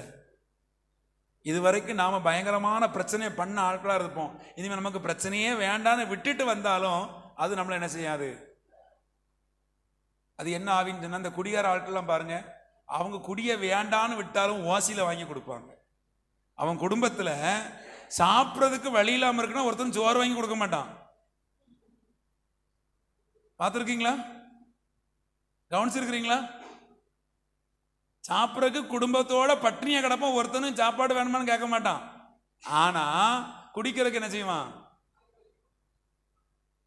ஏன்னா இவன் குடியோட குடிய என்ன செய்ய போகணும், இவன் குடிமொழிகி கெட்டு போகணும். இது என்ன ஆவி? அவன் இப்பதான் திருந்தி பைபிள் எடுத்துட்டு ஒழுங்கா சர்ச்சைக்கு போவோம், ஒரு ஆண்டவரை ஆராதிச்சு ஒரு பரிசுத்தமா வாழ்வோன்னு சொல்லி இதெல்லாம் விட்டுட்டு வருவான். ஆனா அவனை எப்படியாயிலும் விடாதபடிக்கு இந்த காரியத்தை செய்ய வைத்து அவனை தேவனுக்கு விரோதமாய் திருப்புவதற்கு இந்த ஆவிகள் என்ன செய்யும்? செயல்படும். இன்னைக்கு நிறைய பேர் அப்படிதான் என்ன செய்யறாங்கன்னா, பைபிளை எடுத்துட்டு வந்துட்டு இந்த விரோதமாய் நிற்கிற ஆவியை மேற்கொள்ள முடியாமல் ரட்சிப்பை பெற்றிருப்பாங்க, ரட்சிக்கப்பட்டு இன்னைக்கு பாவத்திலே கிடப்பாங்க. ரட்சிக்கப்பட்ட பின்பும் அந்த சில வல்லமையை மேற்கொள்ள முடியாதபடிக்கு, அதை எதிர்த்து இருக்க முடியாதபடிக்கு மறுபடியும் அதற்கு எப்படி இருப்பாங்கன்னா அடிமைகளாக இருப்பாங்க. அப்படி உங்களை யாராச்சும் இருக்கீங்களா? கொஞ்சம் யோசித்து பாருங்க. உங்கள்கிட்ட என்ன ஆவி செயல்படுதுன்னா, உங்களை விரோதிக்கிற ஆவி, உங்களை விரோதமாய் பார்க்கிற ஆவி. ஏன்னா தேவனுடைய செயலுக்கு நேராய், தேவனுடைய திட்டத்துக்கு நேராய், தேவன் காண்பிக்கிற பாதைக்கு நேராய் நீங்க போகும்போது உங்க பாதையை மறிச்சு நிற்பான். இஸ்ரவேல் ஜனங்களை ஆண்டவர் எகிப்துல இருந்து புறப்பட பண்ணாரு. இந்த சம்பவத்தை ஆண்டவர் யார்கிட்ட சொல்றனா, சவுல்ங்கிற ராஜாட்ட சொல்றாரு. நான் உன்னை எதுக்கு தெரியுமா ராஜாவா அபிஷேகம் பண்ணேன்? என் ஜனத்தை நான் அப்படியே வழி நடத்திட்டு வரும்போது இந்த ஆவி என்ன செய்யுச்சுன்னா வழி மறிச்சிச்சு. 500 வருஷத்துக்கு முன்னாடி நடந்த கதையை ஆண்டவர் சொல்றாரு. அல்லேலூயா. போன வாரம் நடந்த கதையை கேட்டாலும் உங்களுக்கு என்ன செய்யாது? போன வாரம் என்ன பிரசங்கம் பண்ணாங்கன்னு கேட்டா தெரியுமா? தெரியுமா? தெரியுமா தெரியாதா? தெரியாது. ஏன்னா நமக்கு நேற்று வச்ச குழம்புக்கு இன்னைக்கு என்ன கூட்டு வச்சிருக்குன்னு தெரியாதுல்ல, அதனால அது தெரியவே தெரியாது. ஆனா ஆண்டவர் சொல்ல 500 வருஷத்துக்கு முன்னாடி, 5 தலைமுறைக்கு முன்னாடி என் ஜனத்தை போகக்கூடாதுன்னு சொல்லி என் ஜனத்துக்கு விரோதமாக இந்த அபிமெலேக்கு எழும்பினான். இந்த அபிமெலேக்கியன் எழும்பினான். ஆகையினால இவனுக்கு விரோதமா நான் உன்னை ராஜாவா அபிஷேகம் பண்றேன். நீ அபிமெலேக்கியன் இந்த பூமியில இராதபடிக்கு என்ன செய்யணும்? என்ன செய்யணும்? முற்றிலும் சொல்லுங்க, முற்றிலும் வேற இருக்கணும். இன்னைக்கு நமக்கு வேலை, நமக்கு விரோதமா இருக்கிற வல்லமையை அழிப்பதற்கு ஆண்டவருடைய பட்டயமாய் மாற வேண்டும். அல்லேலூயா, அல்லேலூயா. சத்தமோர் அல்லேலூயா சொல்லுங்க.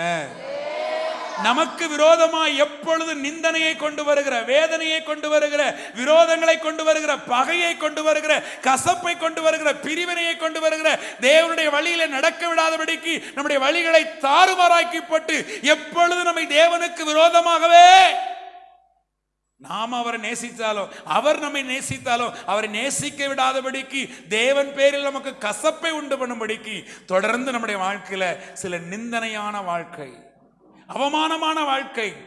ஆண்டவரை ஏற்றுக்கொண்ட அவமானம் இல்லை, கஷ்டம் இல்லை, கண்ணீர் இல்லைன்னு சொல்லியிருப்பாங்க. அதை நம்பி வந்திருப்போம். ஆனால் ஆண்டவரை ஏற்றுக்கொண்ட உடனே வீட்டில் ஒரு பெரிய இடி விழும். அல்லேலூயா. இந்த இடியை உண்டு பண்றது யாரு சொல்லுங்க? நாம உடனே சொல்லுவோம், நான் பைபிளை தூக்கிட்டு வரப்பே தான் எனக்கு என்ன வந்துட்டு, நான் பைபிளை தூக்கிட்டு சர்ச்சைக்கு வரப்பே தான் என் பிள்ளை ஓடி போச்சு, அல்லனா எனக்கு சம்பவமே நடந்திருக்காது. நாம சொல்லுறதெல்லாம் அப்படியே சொல்லுவோம். ஆனா இந்த காரியங்களை செய்து நம்மை வழிநடத்த விடாதபடிக்கு நமக்கு விரோதமாய் போராடுகிறது யாருன்னா இந்த அபிமெலேக்கு, இந்த அம்னோன், இந்த பெலிஸ்திய, இந்த சீரியாவை நம்ம எப்படி ஆயிலும் சிறைபிடிக்க வேண்டும், எப்படி ஆயிலும் அவருடைய கண்ட்ரோலுக்குள்ள வைக்க வேண்டும் என்பதற்காக எப்பவும் நமக்கு விரோதமாக என்ன செய்யும்?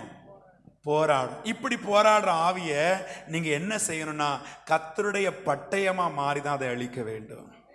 அல்லேலூயா. அன்னைக்கு தாவீது எழும்பினான் தேவனுடைய அபிஷேகத்தோடு கூட. தேவனுடைய அபிஷேகத்தை பெற்றுக்கொண்டு அவன் தேவனுடைய அபிஷேகத்தில் நிறைந்தவனா இருக்கும் பொழுது இந்த விரோதமான வல்லமையை பார்த்தோன்னு அவனுக்கு தெரிஞ்சிச்சு, இது என்னை நிந்திக்க வந்ததல்ல, என் மேல் இருக்கிற தேவ நாமத்தை, எனக்குள்ள இருக்கிற தேவ வல்லமையை தூசிக்கும்படிக்கு, தேவனுக்கு அவமானத்தை உண்டு பண்ணும்படிக்கு எனக்கு விரோதமாய் வந்திருக்கிறது. ஆகையினால் நான் இன்றைக்கு அதற்கு விரோதமாக எழும்புவேன். அல்லேலூயா, அல்லேலூயா. உங்களுக்கு விரோதமாய் வருகிற எந்த வல்லமையையும் கீழ்ப்படுத்துவதற்கு தேவன் உங்களுக்கு அதிகாரம் கொடுத்திருக்கிறார். விசுவாசிக்கிறீங்களா? நம்புறீங்களா? எந்த வல்லமையும் கீழ்ப்படுத்துவதற்கு வானத்தின் கீழே பூமியின் மேலே மனுஷர் மத்தியிலே ஒரு பெரிய நாமம் உங்களுக்கு கட்டளையிடப்பட்டிருக்கிறது. அந்த நாமத்திற்குரிய மகிமையை நீங்கள் தரித்துக் கொண்டவர்களாய் எழும்பி நிற்பீர்களே. ஆனால் தாவீது எழுந்து நின்றான். யாரும் போக பயந்தாங்க. எல்லாரும் விரோதத்தை பார்த்தா இந்த விரோதமே நமக்கு தேகன்னு வழி விலகி போனாங்க. ஆனால் தாவீது மாத்திரம் எழுந்து நின்றான். என்ன சொன்னான்னா, நீ பட்டயத்தோடு வந்திருக்கிறாய், ஈட்டியோடு வந்திருக்கிறாய், ஆனால் நானோ நீ நிந்திக்கிறதான இராணுவங்களின் சேனைகளின் கர்த்தருடைய நாமத்தினாலே வந்திருக்கிறேன். நீங்க எப்போ தேவனுடைய நாமத்தை உங்களுடைய இருதயத்திலே தரித்துக் கொள்ளுகிறீர்களோ, எப்பொழுது தேவனுடைய நாமத்தினுடைய மகிமையை எடுத்துக் கொள்ளுகிறீர்களோ, என் நாமத்தினாலே நீ எவைகளை கேட்டாலும் அவைகளை பெற்றுக்கொள்வேன் என்று சொல்லி எப்பொழுது நீங்கள் விசுவாசிக்கிறீர்களோ அப்பொழுது உங்களுக்கு விரோதமாக இருக்கிற இந்த ஆவியின் வல்லமைகளை கர்த்தர் உங்கள் கால்களுக்கு கீழாய் போட்டு மிதிக்க வல்லவராய் இருக்கிறார். ஆமென். அப்ப இந்த விரோதமான வல்லமை வரும்போது நம்ம எதை தரிக்கிறோம்னா தேவனுடைய நாமத்தை தரித்துக் கொள்ள வேண்டும். தாவீது தேவனுடைய நாமத்தினால போய் நின்னான். அவன் கையில ஒண்ணுமே இல்ல, பட்டயமும் கிடையாது, ஈட்டியும் கிடையாது. ஆனா அவன் சொன்னான், நான் நிந்திக்கிறதான தேவனுடைய ராணுவங்களுடைய சேனைகளுடைய நாமத்தினால வந்திருக்கிறேன். சில ரதங்களை குறித்து மேன்மை பாராட்டு, எனக்கு அந்த ரதம் இருக்கு, இந்த ரதம் இருக்கு, எனக்கு அந்த குடும்பம் இருக்கு, எனக்கு இந்த குடும்பம் இருக்கு, என் பின்னாடி பெரிய பேக்ரவுண்டே இருக்கு. ஒரு பேக்ரவுண்ட் நமக்கு என்ன செய்யாது, நம்மள கிரவுண்டா சுத்த விடுமே தவிர ஒரு பேக்ரவுண்ட் நம்ம கூட என்ன செய்யாது. நிறைய பேர் நினைக்க நிறைய ஃப்ரெண்ட்ஸ் இருக்கான், அவ்வளவு பேரும் சேர்ந்து ஒன்னு என்ன செய்ய போறான்னா தெருவில் கொண்டு விட போறான். இன்னைக்கு ஃப்ரெண்டால கெட்டு போனவங்க நிறைய பேர் இருக்காங்க. ஏகப்பட்ட பேர் நண்பர்கள் நண்பர்கள் நண்பர்கள், ஒரே பார்ட்டி. கடைசியில பார்த்தா இவர் வேற ஒரு பார்ட்டியில் இருப்பார், அவரு வேற ஒரு பார்ட்டியில் இருப்பார். சிலர் ரதங்களை குறித்தும் சிலர் குதிரைகளை குறித்தும் மேன்மை பாராட்டுவார்கள். நாங்களோ எங்கள் தேவனாய கர்த்தருடைய நாமத்தை குறித்தே அவர்கள் இடறி விழுந்தார்கள். நாங்களோ எழுந்து நிமிர்ந்து, நீங்கள் எழுந்து நிமிர்ந்து நிற்க வேண்டுமானால் உங்களுக்கு விரோதமாக உங்களை நிந்திக்கும்படி, உங்களை அவமானப்படுத்தும்படி, உங்களை தூசிக்கும்படி, உங்களுக்கு விரோதமாக வருகிற எல்லா வல்லமைகளுக்கு விரோதமாக தேவனுடைய நாமத்தினால் நீங்கள் நிற்பீர்களானால் உம்மாலே ஒரு சேனைக்குள் பாய்வேன், உம்மாலே ஒரு மதிலை தாண்டுவேன், என் கர்த்தருடைய நாமத்தினாலே ஜெயம் எடுப்பேன், என் சத்துருவை தொடர்ந்து நான் பிடிப்பேன். ஆமென். அல்லேலூயா. அப்போ இரண்டாவது நமக்கு வருவது விரோதமான வல்லமை. அது அபிமெலேக்கின் வல்லமை, அது அம்னோனின் வல்லமை, அது பெலிஸ்தியனுடைய வல்லமை, அது சீரியருடைய வல்லமை. இந்த 4 ஆவிகளுக்கு ஒரே வேலை, நாம தேவ வழியில நடக்க கூடாது. இதை நம்ம தரிக்கணும்னா, இதை நம்ம அழிக்கணும்னா, இதை ஒழிக்கணும்னா நாம தேவனுடைய நாமத்திற்குரிய மகிமையை எடுத்துக்கொண்டவர்களாக இருக்க வேண்டும். ஆமென். அல்லேலூயா. மூன்றாவதாக பாவம் செய்ய தூண்டுகிற ஆவி. என்னாகமத்தின் புஸ்தகம் 25ஆம் அதிகாரம் 1வது வசனம். என்னாகமத்தின் புஸ்தகம் 25ஆம் அதிகாரம். இஸ்ரவேல் சீத்திமிலே தங்கியிருக்கையில் ஜனங்கள் மோவாபின் குமாரத்திகளோட வேசித்தனம் பண்ண தொடங்கினார்கள். அவர்கள் தங்கள் தேவர்களுக்கிட்ட பலிகளை விருந்துண்ணும்படி ஜனங்களை அழைத்தார்கள். ஜனங்கள் போய் புசித்து அவர்கள் தேவர்களை பணிந்து கொண்டார்கள். இஸ்ரவேல் சீத்தீமிலே தங்கியிருக்கையில் ஜனங்கள் மோவாபின் குமாரத்திகளோடு என்ன செய்ய தொடங்கினார்கள்? வேசித்தனம் பண்ண தொடங்கினார்கள். முதல்ல ஒரு ஆவி பேர் சொன்னேன், என்ன ஆவி? ரெண்டாவது ஒரு ஆவி பேர் சொன்னேன், என்ன ஆவி? அமிலேக்கிரின் ஆவி. மூணாவது மோவாவின் ஆவி. என்ன ஆவி? இது என்ன செய்யணும்னா பரிசுத்தமாக இருக்கிறனுடைய பரிசுத்தத்தை கெடுக்கிறதுக்கு வகை தேடும். அல்லேலூயா, அல்லேலூயா. சத்தமா ரல்லி சொல்லுங்க. தூங்குறவங்களும் ரல்லி சொல்லுங்க பாப்போம். பத்தியல சரி, கவனிக்கணும். இஸ்ரவேல் ஜனங்களை தேவன் பார்வோனின் கையிலிருந்து விடுதலை ஆக்கிட்டாரு, விரோதிக்கிற வல்லமிருந்து விடுதலை ஆக்கிட்டாரு. இப்ப அடுத்தப்ப நம்ம ஸ்டெடியா நிற்கும் போது நம்மளை விழத்தள்ளுவதற்குன்னு என்ன பைபிளை தூக்கணும்னா பரிசுத்தவான மாறிட்டியா? அல்லேலூயா, அல்லேலூயா. நேத்து வரைக்கும் நீ கிடந்த கடை தெரியாதா? பரிசுத்தமாய் வாழ நாம் நம்முடைய ஜீவியத்தை ஒப்பு கொடுத்து பரிசுத்தமான பாதையில போகும்போது நம்மளை எந்த வல்லமையாலும் அழிக்க முடியாது. அல்லேலூயா. சத்தமரல்லே சொல்லுங்க. ஒன்னே ஒன்று தெரிஞ்சுக்கங்க, ஒன்னே ஒன்று புரிஞ்சுக்கங்க. ஆண்டவருடைய பிள்ளைகளுக்கு விரோதமாக எவனாலும் எவளாலும் எந்த வல்லமையாலும் பில்லிய சூனியமோ மந்திரவாதமோ மந்திரவாத கிரியை வைக்கவே முடியாது. நம்புறீங்களா நம்பலையா? இஸ்ரவேலுக்கு விரோதமான மந்திரவாதமும் குறி சொல்லுதலும், எவன் குறி சொன்னாலும் தான் காது கொடுத்து கேட்காத. நல்ல காலம் பிறக்குது நல்ல காலம் பிறக்குதுன்னு சில என்ன செய்வான். இப்ப இந்த ஊருக்குலாம் வராங்களா? இந்த ஊருக்குலாம் வராங்களா? அவன் வருவாங்க. அவனுக்கு நல்ல காலம் இருந்தா நடுச்சாமத்துல வருவானா? நம்ம அதை யாரும் யோசிக்கிறதே கிடையாது. அவனுக்கே ஒரு நல்ல காலம் பிறக்கலனாலும் நடுச்சாமத்துல வந்து அவன் நினைச்சுக்கிட்டு இருக்கான். நாம என்ன செய்வான்? அவன் குடுகுடுன்னு சத்தம் கட்டுறோம், நம்ம பைய போய் அப்படியே அந்த காதோரம் கதவை திறந்து பார்க்க மாட்டாங்க, ரத்தங்கைக்கு செத்து போவாங்க. அதனால அந்த காதோரமா வச்சுக்கிட்டு அவன் என்ன சொல்றான்னு கேட்கறது. அவன் சொல்லுவான், வா வீட்டில் ஒரு வந்து நிற்கான், ஒருத்தி வந்து நிற்கான், நாளைக்கு வருவான். வரும்போது நீ இதெல்லாம் கொடுனோடனே இவங்க நேரம் மறுநாள் காலையில் அவன் வருவான். வரும்போது வீட்டில் இருக்க தாலியிலேருந்து தங்கத்துலேருந்து எல்லாத்தையும் கையில் கொடுத்து அனுப்பிடுவோம். இப்போ யாருக்கு நல்ல காலம் பிறந்திருக்கு சொல்லுங்க? நாம எல்லாத்தையும் கொடுத்துருவோம்.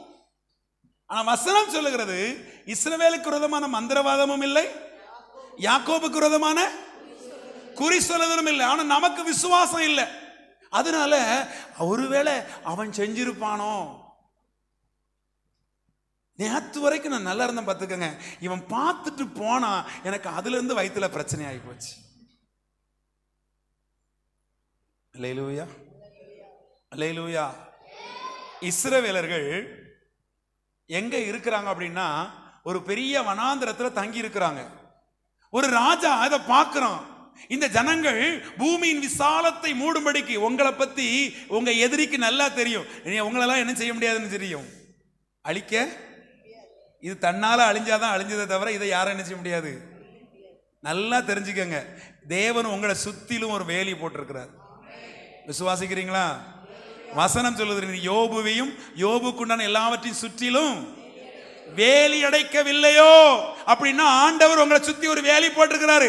இந்த வேலியை நீங்க தான் பிரிக்க முடியுமே தவிர சாத்தானால பிரிக்கவே முடியாது. ஆமென்.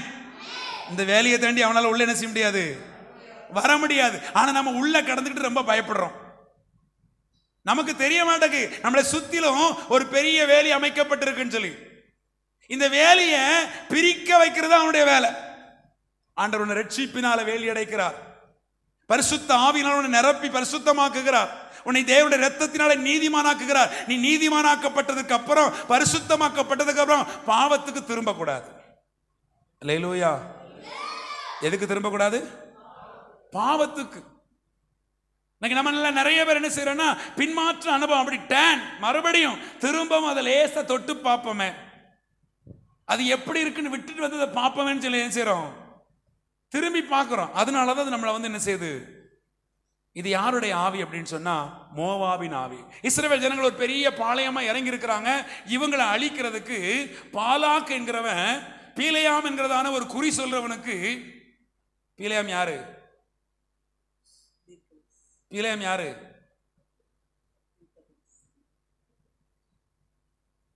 பீலையாம் யாரையா? குறி சொல்றவனா தீர்க்கதரிசியா? சந்தேகம் வந்துட்டா? அந்த தேசத்துல பிரபலமான ஒரு குறி சொல்றவன் தான். ஏன்னா பைபிள்ல எங்கேயும் அவனை தீர்க்கதரிசின்னு என்ன செய்யல, சொல்லல. நம்ம நிறைய பேர் என்ன செய்யறோம், பீலையாமே ஒரு தீர்க்கதரிசியா என்ன செய்யறோம். ஏன்னா அவன் சொன்ன தீர்க்க தரிசனத்தெல்லாம் பார்த்த உடனே பரவாயில்லையே இவர் என்னதான் தீர்க்கதரிசி தான், தீர்க்கதரிசி. ஆனா அவன் தீர்க்கதரிசி கிடையாது. இஸ்ரவேல் ஜனங்களை சபிக்கும்படிக்கு குறிகாக்கிறவனுடைய கூலியை எடுத்துக்கொண்டு, வசனம் தெளிவா சொல்லப்பட்டிருக்கும், குறி சொல்லுகிறவனுக்குரிய கூலியை எடுத்துக்கொண்டு பாலாக் அநேக பிரபுக்களையும் அநேக தேசத்தினுடைய முதன்மையானவர்களையும் அனுப்பி, நீ எனக்காக வந்த தேசத்தினுடைய ஜனங்களை என்ன செய்யணும், சபிக்கவான் கூப்பிடுறான். சபிக்கவான் கூப்பிட்ட இவன் போறான், இந்த ஜனத்தை பார்க்கான். அவனால என்ன செய்ய முடியல, என்ன செய்ய முடியல, என்ன செய்ய முடியல. யார யார நீங்க யார பண்ணா, நீங்கெல்லாம் யாரு? சரி, பக்கத்துல கையை பிடிச்சல. நீங்கள் எல்லாரும் நல்ல கையை பிடிச்சு இழுத்தி குளிக்க சொல்லுங்க. நீங்கள் எல்லாரும் இஸ்ரவேலர்களே, உங்களை சபிக்கவோ அழிக்கவோ மந்திரவாதம் செய்யவோ தந்திரவாதம் செய்யவோ ஒருவராலும் முடியாது. இஸ்ரவேல் நீ பாக்கியவானல்லோ, தேவாதி தேவன் உன்னை தெரிந்து கொண்டாரே. இஸ்ரவேலுக்கு எதிரான மந்திரமோ தந்திரமோ ஒன்றுமே இல்லை. நல்லா கைத்தட்டி, இஸ்ரவேலே நீ பாக்கியவானல்லோ, தேவாதி தேவன் உன்னை தெரிந்து கொண்டாரே. இஸ்ரவேலுக்கு எதிரான மந்திரமோ தந்திரமோ ஒன்றுமே இல்லை. மந்திரவாதம் செல்லாது, குறி சொல்லுதல் நில்லாது. மந்திரவாதம் செல்லாது, குறி சொல்லுதல் நில்லாது. ஆவியான தேவனே கொடியேற்றுவார், ஆவியான தேவனே கொடியேற்றுவார். அல்லேலூயா, அல்லேலூயா. இப்ப பாத்தீங்கன்னா இந்த ஜனத்தை அழிக்கிறதுக்கோ இந்த ஜனத்தை சபிக்கிறதுக்கோ ஆண்டவர் ஒருத்தருக்கு இடம் கொடுக்கல. ஆனா இந்த ஜனம் தனக்குத்தானே குழி வெட்டிக்கணும். எப்ப தெரியுமா? பரிசுத்தத்தை விட்டுட்டு பாவம் செய்ய தன்னை யாராயிலும் தூண்டுனா அவங்களுக்கு தன்னை வித்து போட்டான்னு வச்சுக்கோங்களேன். இப்ப பாலாக்க பார்த்து பீலியாம் சொல்றான், நீ வேற ஒன்னும் செய்யாத, இவங்களை என்னால சபிக்க முடியாது, இவங்களை என்னால அழிக்க முடியாது, ஒன்னு செய், இவங்கள உன் வீட்டுக்கு விருந்துக்கு கூப்பிடு. அல்லேலூயா. நாம மற்றவங்க வீட்டுக்கு விருந்துக்கு போலாமா? சொந்தக்காரங்க வீட்டுக்கு மொய்முறை செய்ய போலாமா? இங்கதானே இடிக்கி கட்டு செய்யாம என்ன செய்ய முடியாது. அது எப்படி முறை செய்யாம இருந்தா தப்பு இல்லையா? பத்தியில நீங்கள நிறைய பேர் யோசிக்கல. தெரியுது தெரியுது, நீங்க எல்லாம் அதுலதான் சிக்கி இருக்கேன்னு தெரியுது. பரிசுத்தமாய் வாழ அழைக்கப்பட்ட பின்பு பாவத்தின் பக்கமா திருப்ப பண்றது அந்த மோவாவின் வேலை. இந்த மோவாவின் ஆவி என்ன செய்யும்னா, சில சொந்தக்காரங்க வழியா வரும், சில சொக்காரங்க வழியா வரும், சில முறை செய்யற வழியா வரும். இப்ப நாம போய் என்ன செய்தான் ஆகணும்? சொல்லுங்க, என்ன செய்யணும்? சொல்லுங்க. முறை செய்யலன்னு யாரும் என்ன செய்ய மாட்டாங்க. ஏன் அப்படின்னு நினைச்சுக்கிட்டு இருக்கீங்களா இல்லையா? இது யாருடைய ஆவி? இந்த ஆவி உங்களை என்ன செய்யும்? பாவத்துல தள்ளும். தள்ளிட்டா இதுக்காக ஒரு பெரிய கடன் வாங்குவாங்க. தாய் மாமன் சீர் செய்ய வேண்டும் அப்படின்ன உடனே தாய் மாமனுக்கு என்ன இருக்காது?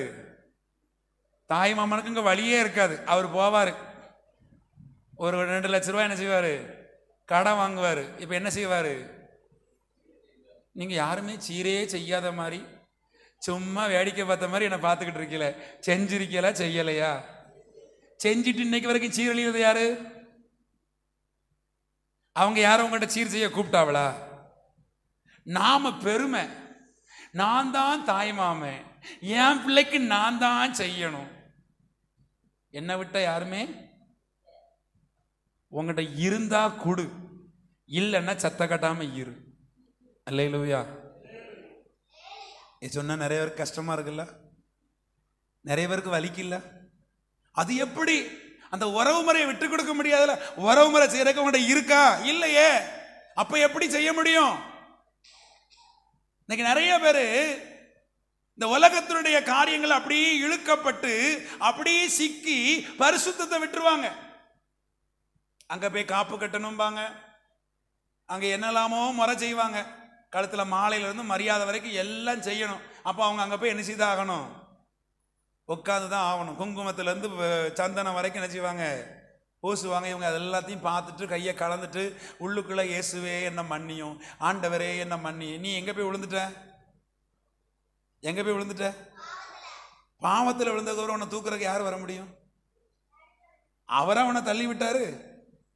இது யாருடைய ஆவினா, மோவாவின் ஆவி. நம்மளை பாவம் செய்ய பண்ணுவதற்காகவே, நம்ம வழி தப்ப பண்ணுவதற்காகவே சில ஆலோசனைகள் வரும். நீங்க செய்யாட்டாலும் பரவாயில்ல, தூரத்துல நின்று வாழ்த்திட்டு வாங்க. அல்லேலூயா. சரி, நான் போகல பாஸ்டர், அப்படி தூரத்துல நின்று பார்த்துட்டு வந்தேன். நிறைய சமயத்துல இப்படியும் போய் சிக்கிக்கிட்டவங்க நிறைய பேர். ஏன்னா அவங்க உங்களை வீட்டுக்கு விருந்துக்கு அழைப்பார்கள். இங்க பாத்தீங்கன்னா இஸ்ரவேல் ஜனங்களை சீத்தீம்ல தங்கி இருக்கும் பொழுது அந்த பாலாக்குடைய மோவாவின் புத்திரர்கள் அவள் தங்கள் வீட்டுக்கு என்ன செய்யாங்கன்னா விருந்துக்கு அழைச்சாங்க. விருந்து வீட்டுக்கு போனா கூட விருந்துல மருந்த கலந்தாங்களா, விஷத்தை கலந்தாங்களா, எண்ணத்தை வச்சாங்களா, அதை தின்னதுக்கு அப்புறம் அங்கதான் கிடக்கணும். அல்லேலூயா. சோறு கண்ட இடம் சொர்க்கம். மாதிரி அது சொர்க்கமான நரகமான அங்க போனதுக்கு அப்புறம் தானே தெரியும். சோத்தை கொடுத்தாச்சுன்னு அங்க போய் கடந்துடுறது. கடந்ததுக்கு அப்புறம் தொண்டையில கத்திய வச்சிருப்பான், நமக்கு அது தெரியாது.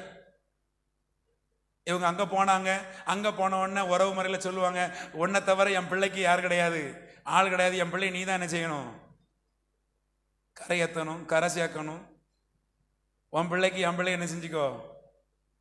இப்ப இவங்க என்ன செய்வாங்க, இது என்ன ஜாதி, பரிசுத்தமான ஜாதி. ஆமென். ரட்சிக்கப்பட்ட நீங்க ஒவ்வொருவரும் யாரு, கர்த்தருக்கு பரிசுத்தமானதை கொண்டு அசுத்தத்தோடு சேர்க்கலாமா? இது எதனால வந்துருந்தா, இந்த மாதிரி விருந்து வீட்டுக்கு போகும்போது சில உறவு முறைகளுக்கு போகும்போது அங்கே என்ன வந்துருது, இந்த கலப்பு வந்துடுது. இப்போ இங்கே என்ன வரும்னா வேசித்தனம் வரும், பாவம் வரும். இந்த பாவத்தினால இவங்க யாருக்கு விரோதமாயிடுறாங்க, தேவனுக்கு. இந்த விரோதத்தை உண்டு பண்ணுறது யாருடைய ஆவி, மோவாவின் ஆவி.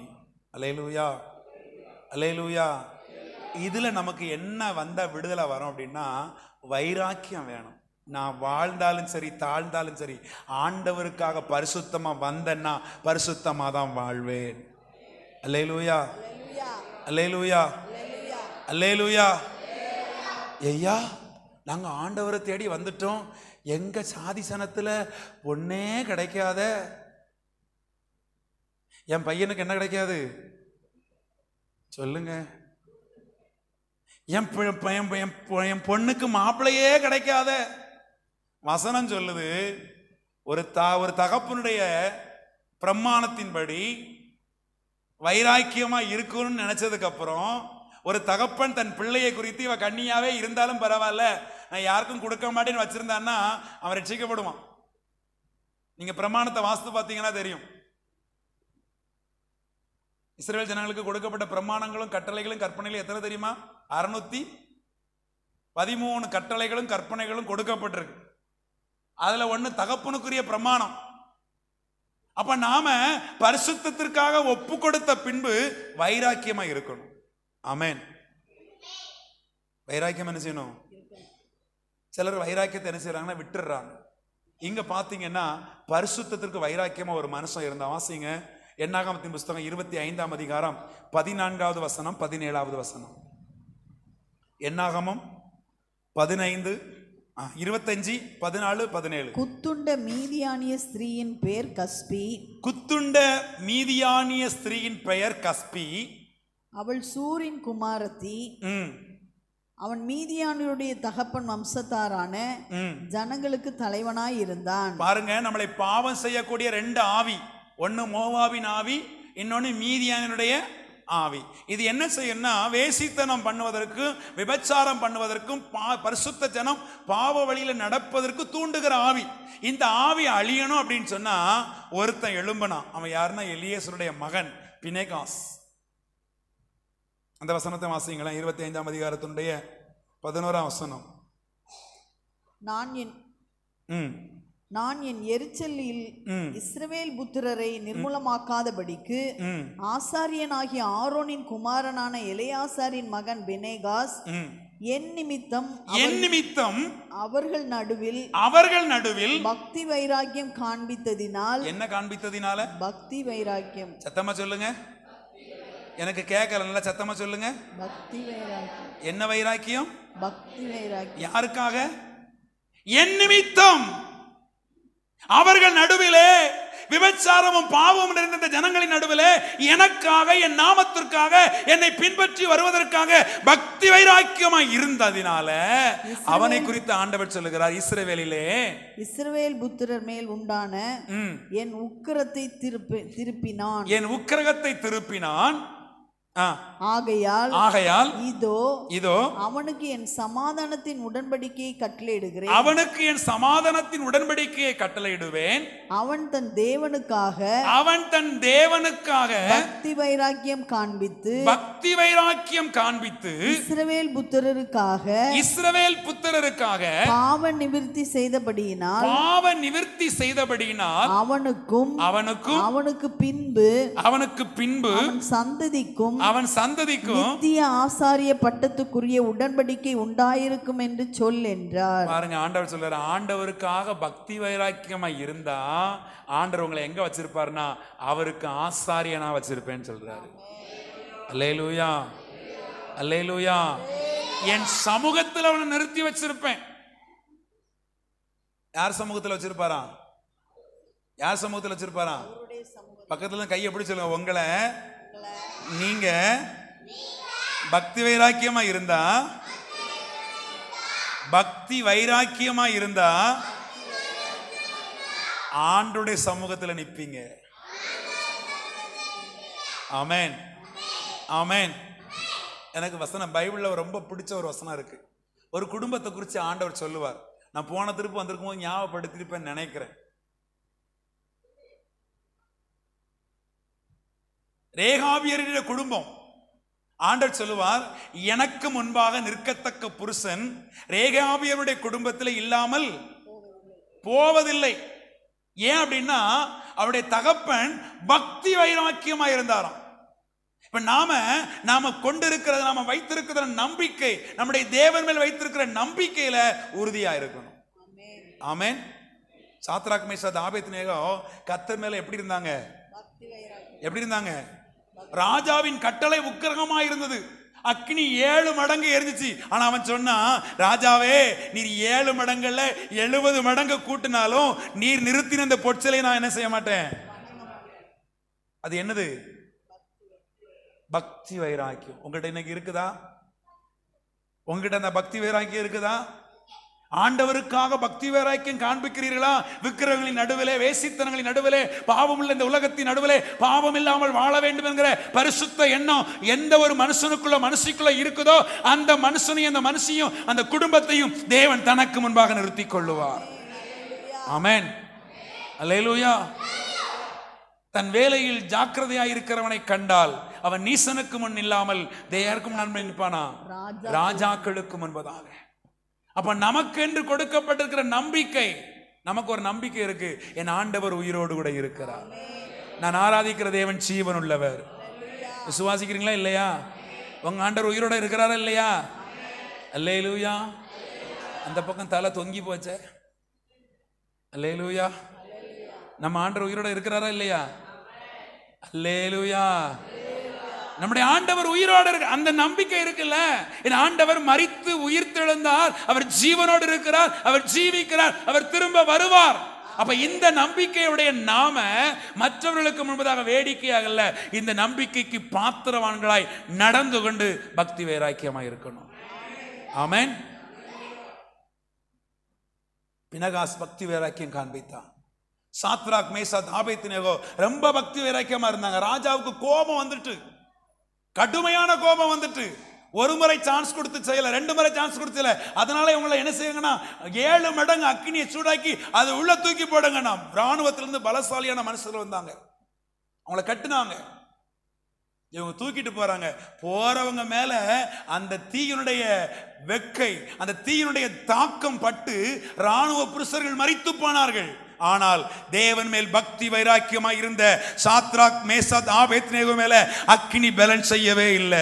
நீங்கள் நானும் பரிசுத்தத்திற்காக, தேவனுக்காக, பரிசுத்த உண்மையுள்ள இந்த தேவனுக்காக பாவம் செய்யாமல் வாழ்வோமையானால் நிச்சயமாக இந்த உலகத்தில் உள்ள எந்த வல்லமையும் எந்த அக்கினியும் உன் மேல பேலன்ஸ் செய்யவே செய்யாது. ஆமென். அது 1 மடங்கு அல்ல, 7 மடங்கு ஏவப்பட்டு அனுப்பினாலும் சரி, எத்தனை மடங்கு பெரிதாக எழும்பி வந்தாலும் சரி, சாத்ராக் மேசாக் ஆபேத்நேகோவுடைய சரீரத்தினுடைய ஒரு வஸ்திரத்தை ஆகிலும் ஒருடைய தலையினுடைய மயிரை ஆகிலும் அதால் கருக பண்ண வைக்கவே முடியல. எனக்கு அந்த வசனத்தெல்லாம் வாசிக்கும் ரொம்ப ஆச்சரியமா இருக்கும். தீயின் வாசனை கூட அவங்க மேல என்ன செய்யலையா. நம்ம கொஞ்சம் அடுப்பை ஊதுனோம்னு வச்சுக்கோங்களேன், வெண்ணி போட்டோம். இப்பெல்லாம் எல்லாரும் கேஸ் அடுப்பு வந்துட்டு, அப்பெல்லாம் விறகடுப்பு இருக்கும்போது என்ன செய்வாங்கன்னா குழல் வச்சு ஊதுனாங்கன்னா அவங்க மேலெல்லாம் புகவாடை அடிக்கும். அவங்க வச்சிருக்கிற வெண்ணி சுடுதண்ணி வச்சிருந்தாங்க, சுடுதண்ணி என்ன வாடை அடிக்கும்? புகவாடை அடிக்குமா அடிக்காதா? அடிக்கும். ஆனா 7 மடங்கு அக்கினியை சூளைய சூடாக்கி வச்சிருக்கிறாங்க. அந்த அக்கினி சூளையில கொண்டு போட்டவங்க செத்து போனாங்க. போடப்பட்ட இவங்க மேல அக்கினிக்கு என்ன வரலையா? பலன் இல்லை. காரணம், அவர்கள் தேவனுக்காக காண்பித்த பக்தி வைராக்கியம். நீங்களும் நானும் நாம் கொண்டிருக்கிற நம்பிக்கைக்காக, நாம் கொண்டிருக்கிற விசுவாசத்திற்காக, நாம் வைத்திருக்கிறதான தேவன் மேல் வைத்திருக்கிறதான அன்புக்காக நம்ம நிற்போமே ஆனால் இந்த உலகத்துல எந்த வல்லமையும் உங்க மேல பேலன்ஸ் செய்ய முடியாது. ஆமென். எப்படி வாழணும்? பரிசுத்தமா வாழணும். நம்மளை பாவத்துல தள்ளுறதுக்குன்னு 2 ஆவி போராடுது. ஒன்னு மோவாபின் ஆவி, மீதியானுடைய ஆவி. ஒன்னு சொந்தக்காரன் வழியில வரும், இன்னொன்னு வேற ஒரு வழியில வரும். இந்த வழியில வாரதை நம்ம கொஞ்சம் என்ன செய்தாகணும்? என்ன செய்யணும்? நான் ஒரு நம்பிக்கைக்குள்ள வந்துட்டேன். நான் இதுவரைக்கும் அதுல இருந்தது உண்மைதான். இப்ப நான் ஒரு நம்பிக்கைக்குள்ள என்ன செஞ்சுட்டேன்? வந்துட்டேன். இனி என் வழியில வேற எதுவுமே வர வேண்டாம். நான் பரிசுத்த வழியில நடப்பேன். ஆமென். நான் பரிசுத்தமா தான் இருப்பேன். இனி என்ன பாவத்துக்கு வித்து போட திரும்பவே மாட்டேன். இனி நான் பாவம் செய்ய திரும்ப மாட்டேன். நான் இனி பரிசுத்தமா தான் வாழ்வேன் சொல்லி உறுதியான பக்தி வைராக்கியமா இருக்கும் பொழுது அவங்கள ஆண்டவர் தனக்கு முன்னாடி நிறுத்தி கொள்ளுவார். ஆமென். அவர்களுடைய தேவன் என்று சொல்லுவதிலே அவர் அதிகமாய் பிரியப்படுவார். ஆமென். பரிசுத்த பிள்ளைகளுடைய தேவன் என்று சொல்லுவதில் அவர் ரொம்ப என்ன செய்வாராம்? பிரியப்படுவார். இன்னொரு காரியம் சொல்லுகிறேன். திட்டமிடுகிற ஆவி. 2 சாமுவேல் 17ஆம் அதிகாரம் 1வது 2வது வசனம். திட்டமிடுகிற ஆவி.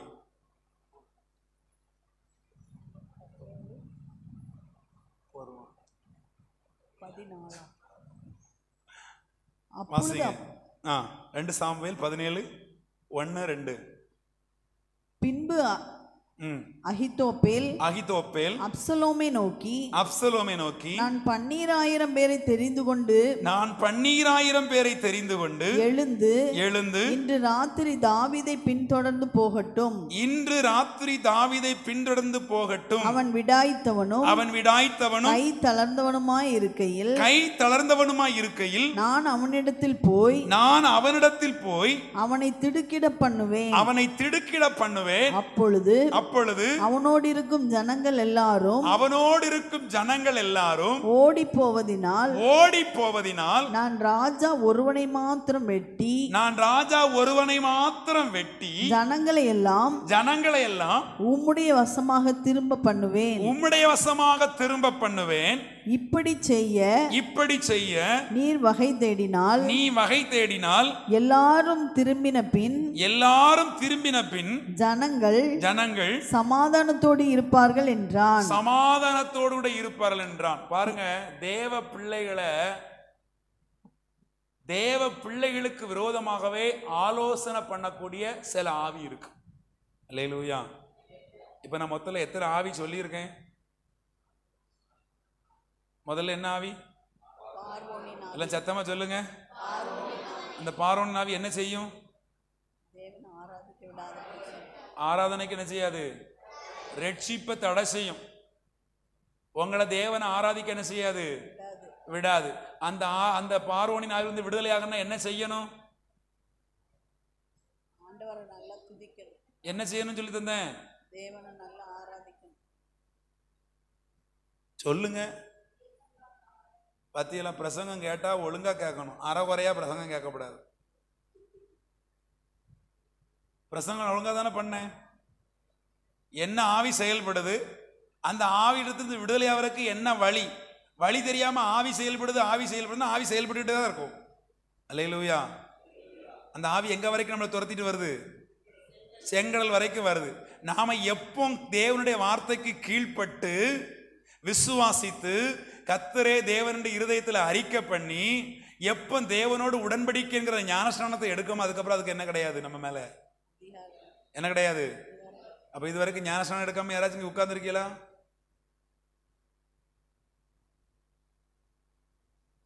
எல்லாரும் ஞானஸ்நானம் எடுத்தவே தான் கோக தெரியல. ஞானஸ்நானம் எடுத்து தேவனுடைய ரட்சிப்பை பெற்றாச்சுன்னா பார்வோனின் ஆவி நம்மகிட்ட என்ன செய்யாது செயல்பட. ரெண்டாவது என்ன ஆவி? அபிமெலேக்கின் ஆவி. அதுக்கு வேலை என்ன? அது என்ன வேலை செய்யும்? எப்பவும் விரோதிகளை எழுப்பும், பகையை உண்டாக்கும், நிந்திக்கும், போராடும். இப்ப அதுக்கு நம்ம அதை அழிக்கணும்னா நம்ம என்ன செய்யணும்? தேவனுடைய நாமத்தை தரித்துக் கொள்ளணும். எழுதிக்கங்க. சில சமயத்தில் நம்ம என்ன செய்யறோன்னே தெரியாது. ஆவிகளை பத்தி சொல்லி தந்தாருன்னு தெரியும், அந்த ஆவியிலிருந்து தப்பி போறதுக்கு வழி தெரியணும்ல. பிரசங்கத்தை ஆர்வமா கவனிக்கிறோம், அதே சமயத்தில் தப்பிக்கொள்ளத்தக்கதான போக்கு நமக்கு என்ன செய்யணும்? தெரியணும். அப்போ விரோதமாய் வருகிற இந்த ஆவிகளுடைய கையிலிருந்து நம்ம தப்ப வேண்டுமானால் கிறிஸ்துவின் நாமத்தை தரித்துக் கொண்டு, கிறிஸ்துவின் வல்லமையை தரித்துக் கொண்டு அதற்கு விரோதமாய் நிற்க வேண்டும். ஆமென்.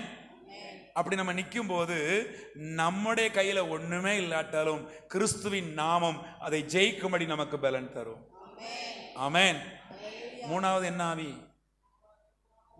மோவாபின் ஆவி, மீதியானுடைய ஆவி. இது இதனுடைய வேலை என்ன? நம்மளை என்ன செய்யும்? எங்க தள்ளும்? பாவம் செய்ய தூண்டும். இப்படி பாவம் செய்யாம வாழணும்னு நமக்கு என்ன வரணும்? என்ன வரணும்? வெறும் வைராக்கியம் வரக்கூடாது. என்ன வைராக்கியம் வரணும்? பக்தி வைராக்கியம். என்ன பக்தி? நான் கொண்டிருக்கிற நம்பிக்கை தான் உண்மை. நான் ஆராதிக்கிற தேவன் தான். அவர் எப்படிப்பட்டவர்? பரிசுத்தமானவர். அவருக்காக வாழணும். எப்படிதான் வாழணும் சொல்லுங்க. அப்படி வந்தாதான் இந்த ஆவியை நம்ம என்ன செய்ய முடியும்? ஜெயிக்க முடியும். இப்ப கடைசியா ஒரு நாலாவது ஒரு ஆவி சொல்றேன். என்ன ஆவி இது? என்ன ஆவி? இப்ப சொன்ன ஆலோசனை பண்ற அகிதாப்பேலின் ஆவி. தேவ பிள்ளைகளுக்கு விரோதமாக ஆலோசனை பண்ணுகிற ஆவி ரெண்டு இருக்கு. ஒன்னு அகிதாப்பேலின் ஆலோசனை, இன்னொன்னு ஆமானின் ஆலோசனை. என்ன அப்படின்னா, நம்மளை அழிக்கிறதுக்குன்னே அவன் என்ன செய்வான்? யோசனை பண்ணுவான். தாவீது தான் மகனுக்கு பயந்து, தன் குடும்பத்தில் பிரச்சனை வந்ததுனால தன் மகனுக்கு பயந்து வெறும் காலோடு கூட கிதரோன் ஆற்றை கடந்து என்ன செஞ்சுட்டான்? வனாந்திரத்துக்கு போயிட்டான். இப்ப அவனே நடந்து கஷ்டப்பட்டு போறான். அவனை கொல்லுவதற்கு, அவனை அழிப்பதற்கு இங்க என்ன செய்யறான்? ஒருத்தன் என்ன செய்யறான்? சில சமயத்துல நாமே சில பாடுகளை சில கஷ்டங்களை சுமந்து வேதனையோடு இருப்போம். நமக்கு விரோதமா அந்த நேரத்துல தான் பெரிய காரியத்தை என்ன செய்வான்? பிசாசு செய்வான். அதே போலதான் எஸ்தர் ராஜாத்தின் புஸ்தகத்துல பாப்பீங்கன்னு சொன்னா, எஸ்தர் ராஜாத்தி அடிமையாய் விற்கப்பட்டு அப்பந்தான் ராஜாத்தியா உயர்த்தப்பட்டிருப்பா. அவர் ராஜ அரண்மனையில் ராஜாவால் அழைக்கப்படாமல் கன்னிமாடத்துல இருந்து ராஜாத்தின்ற பட்டத்தோட அங்கதான் இருப்பா. ஆனா அப்பந்தான் ஆமான் எழும்பி யாரை அழிக்க வகை தேடுவான்? நம்ம கொஞ்சம் உயர்ந்து வந்தா நம்மளை எப்படி அழிக்கலாம்னு சொல்லி திட்டம் போடுற ஆவி இது. ஆமென், அல்லேலூயா.